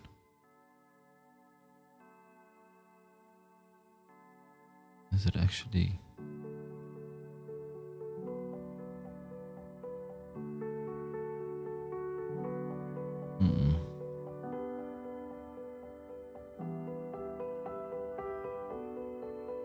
So let's say we want this fingerprint from here to around here.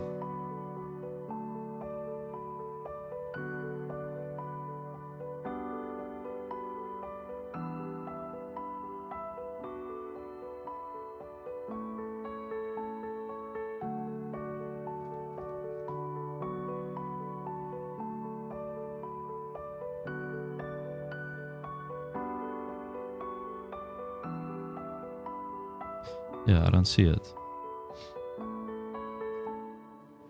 Maybe if you connect the image to the color surface. Yeah, I can probably do that first, eh? So we just connect it to this one.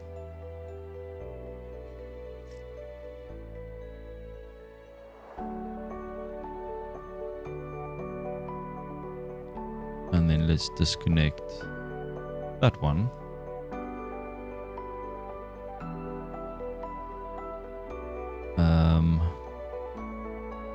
Extend.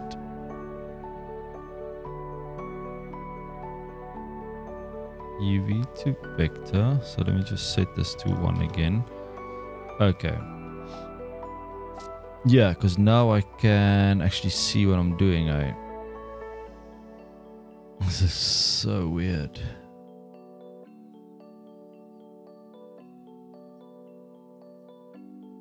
Smart UV project. Go.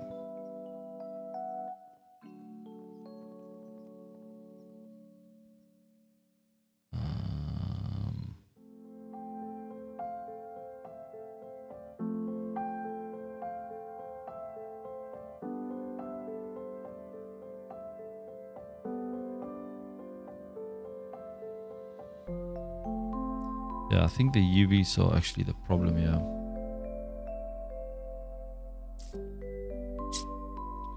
Okay, let me just UV unwrap this thing a little better because this thing is gonna drive me insane. UV editing, and let's just change back to this plastic. Metal 1 reference, okay. Why do we use black plastic?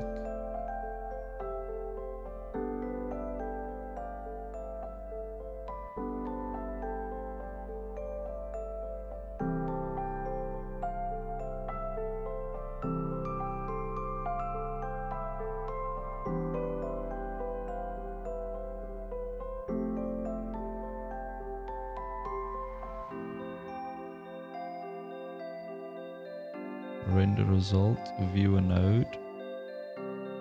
Actually, just want to fix that, yeah. Okay, so this is not great. So let me just switch off the subdiv quickly. And what I'm going to do, so I'm going to take this outside edge, mark that as a seam. And then the same with this side. So this outside, mark as a seam. And now I'm going to connect these. So I'm going to select this edge going all the way to here. Mark that as a seam so we can unwrap it better. Let me just think, will this work? Let's have a look. Okay, it's better, not great yet. So we will have to add another loop cut somewhere. Let me just see. So we've got the seam going all the way through. Oh, it's not connected. That's gonna help us if we connect. Mark that as a seam.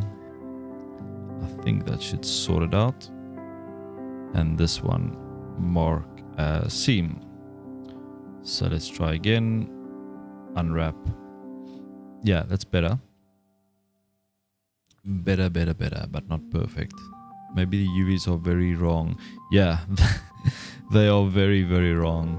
Sorry, I only saw your message now. Hey, hello, I'm from Brazil. Cool, welcome to the stream. Welcome, welcome.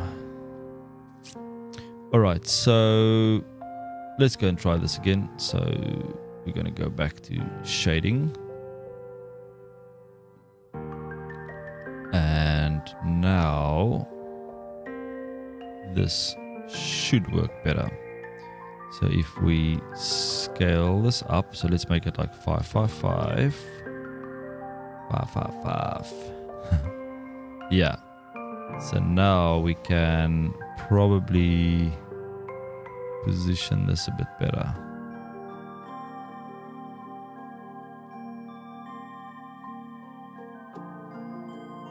It's a bit of a tricky thing to do this. Okay, so we can spin it around here.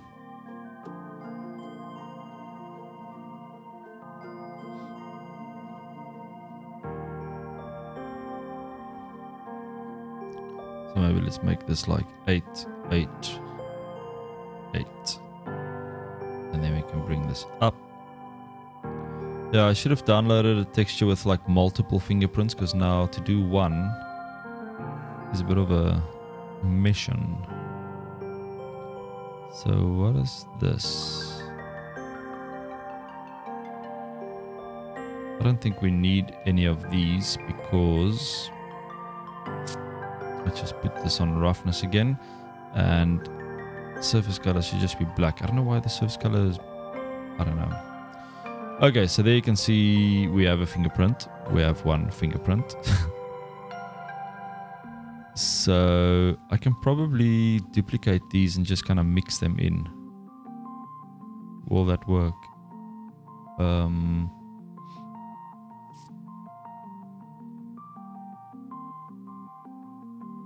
wonder.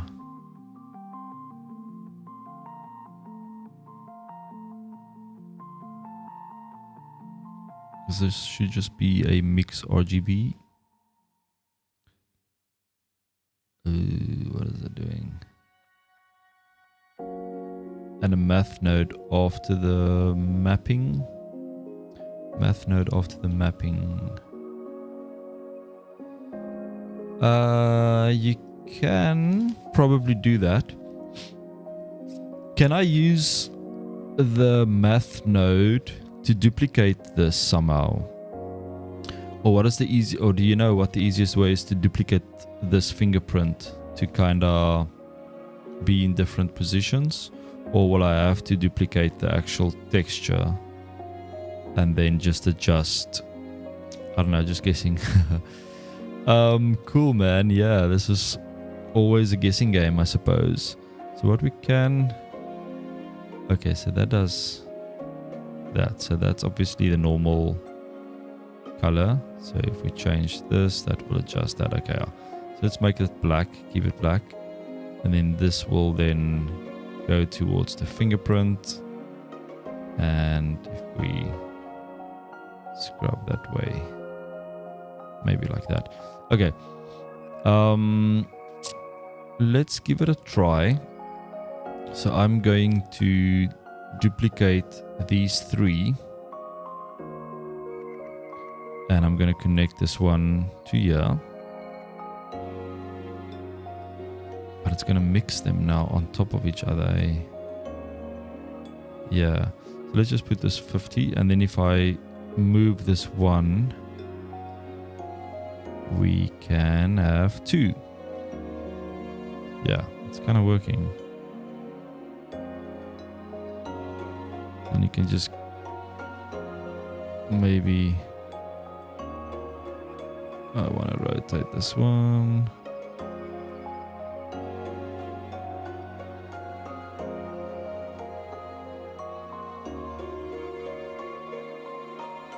There we go. Yeah, so it's probably better to use a texture with like multiple fingerprints, and then you can just kind of randomize it all over the thing, because to do it this way is a bit of a mission. Because now I'll have to add a third mix shade, and that's gonna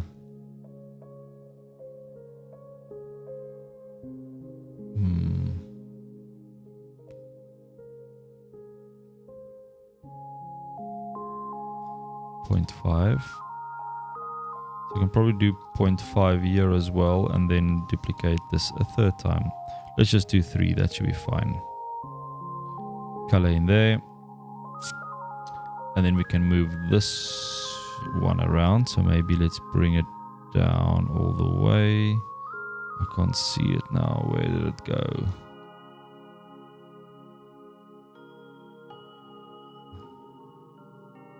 This is quite tricky. There we go. That's it. So I can maybe scale this one. It's tricky to rotate them because they rotate around the whole thing.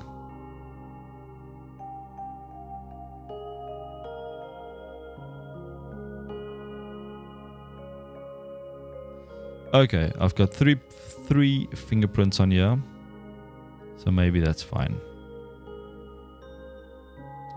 Can't really see them.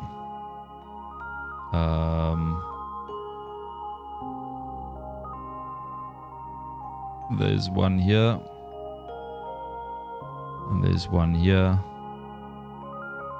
and there's one somewhere. There we go. Okay, let's go back. So I need some more decals for this thing. So let's just save this quickly, and then let's jump over to this ninja story. So maybe let's look at what is under decorative. Very interesting. Graffiti. Yes, I want some graffiti on the sides. So let's download this one. Graffiti. Perfect. Let me just delete that folder. That's not helping us. New folder, delete. Okay, let's add some graffiti on, maybe on the side. So, new material, graffiti. Shading.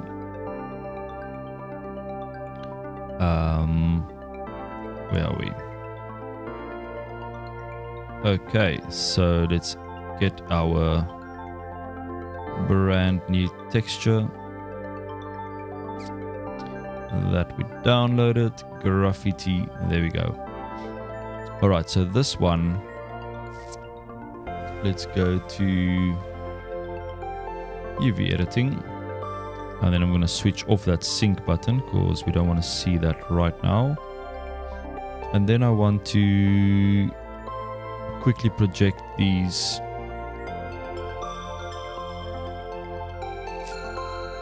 cube projection, and we want to load our graffiti image, and then we want to assign that material or those faces to that. And now we can probably select all of these. Yeah.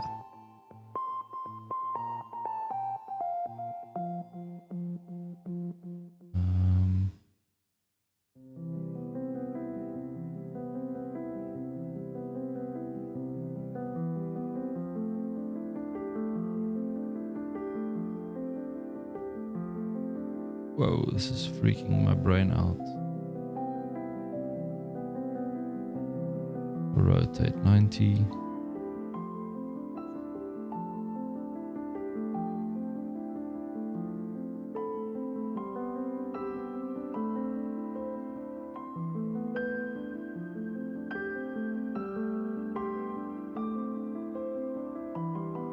Okay, let me just rather project this from view,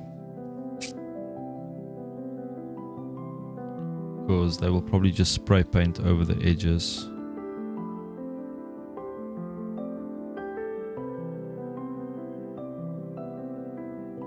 Something like that. Yeah, I'm sure they will do that. Same with the side. So we connect or select all of these and project from view. And we select them all. Oh yeah, we just need to assign them to this graffiti, and then we need to unwrap them. So yeah, when you do unwrapping or when you're assigning it to a new material, always do your unwrapping afterwards, and then the size will be correct. It won't be distorted. So let me just project from view. That's better. And then maybe we can do something like that.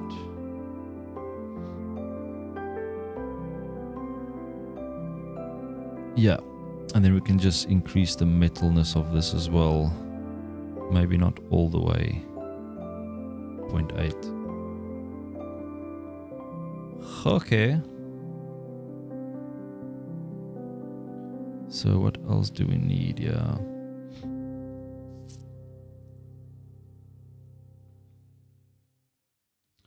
Okay, let's see what else is on this awesome website.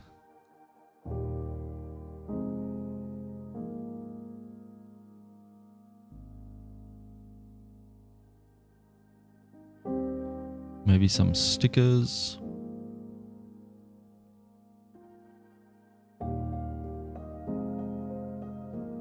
Yeah. More graffiti.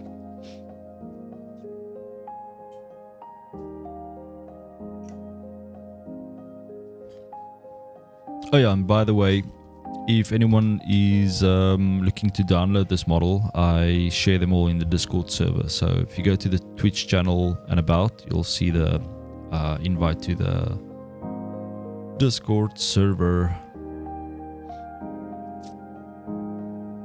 Okay, let's just add a sticker here somewhere in front. Maybe...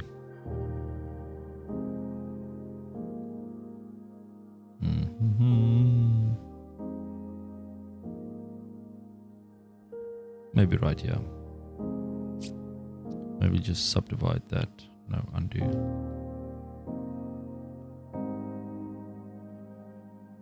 What's happening? Yeah. Maybe let's just connect these two.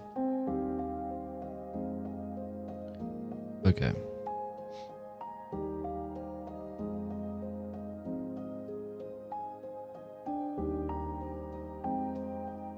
Let's just call this one stickers. And then shading.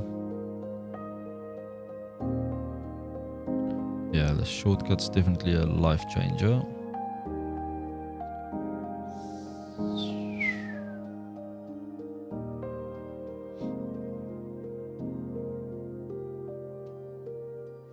Okay, so what I want to do here.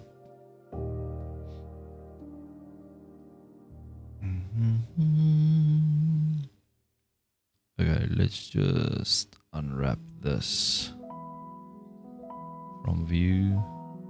Okay, this music is driving me insane now. Let's just change over to something else.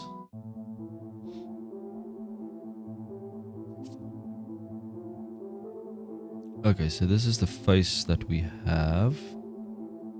So we can now just position this.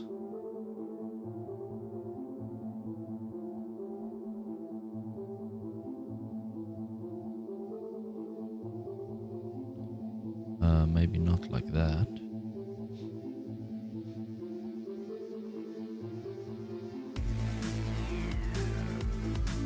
Maybe let me just move some of these points around and see if this is gonna work.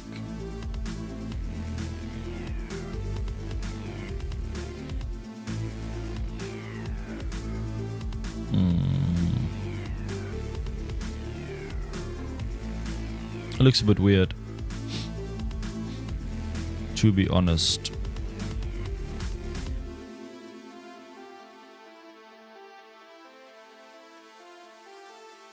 Yeah, it's not really working, eh? Maybe the one on the bottom left. Maybe this one, yeah. Yeah, I think this should probably just stay on the base metal for now. Whoa, that's not gonna work.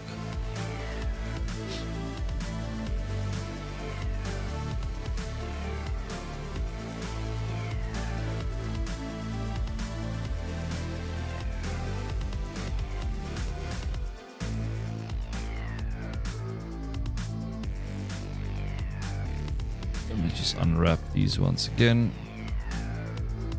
Kind of broke it now, but let's just do project from view and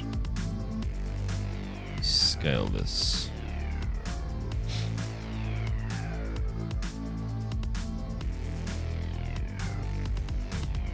Okay, I definitely need 1 or 2 more stickers, and this thing is just way too shiny.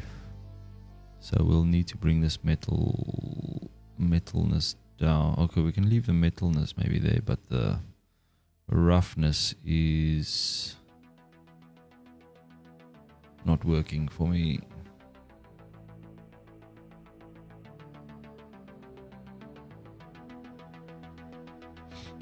Yeah, I think I need to bring in a math node.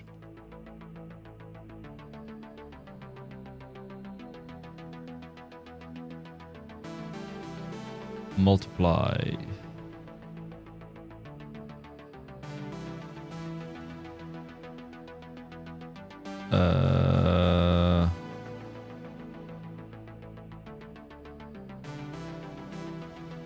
Maybe if we invert this.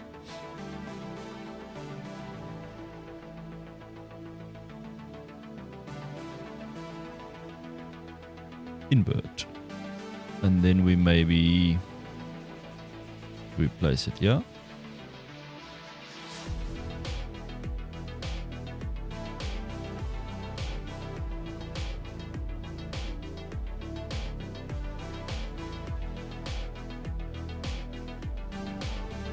Yeah, so now we can bring down shininess. And then we can also play with the fingerprints.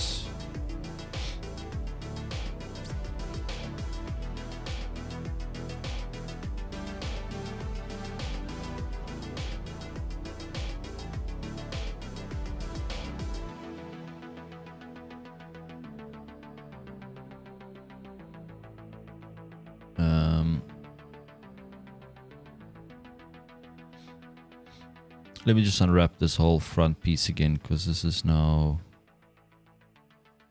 causing some seams. Maybe just this section.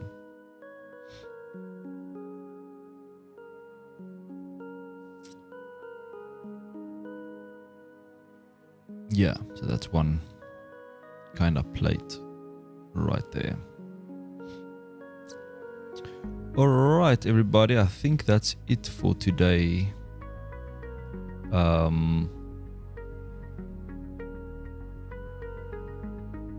Yeah. Cool, so I'm kind of happy with the model.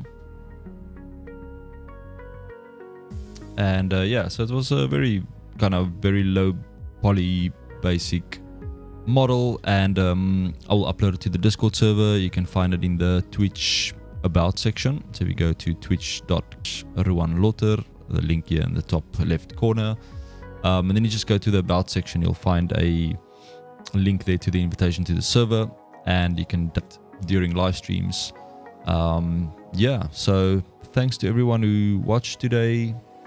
I hope you guys learned something. I learned a few things, which is nice, always nice. Cool, man. Jason92, thanks for watching and thanks for staying, and thanks for the tips and the node Wrangler and all of those things. I'm definitely going to use that every single day. Yeah, so I hope to see you in the next stream again. Right, everybody, have a nice day, nice Sunday further, nice weekend, and I'll see you all next time. Goodbye.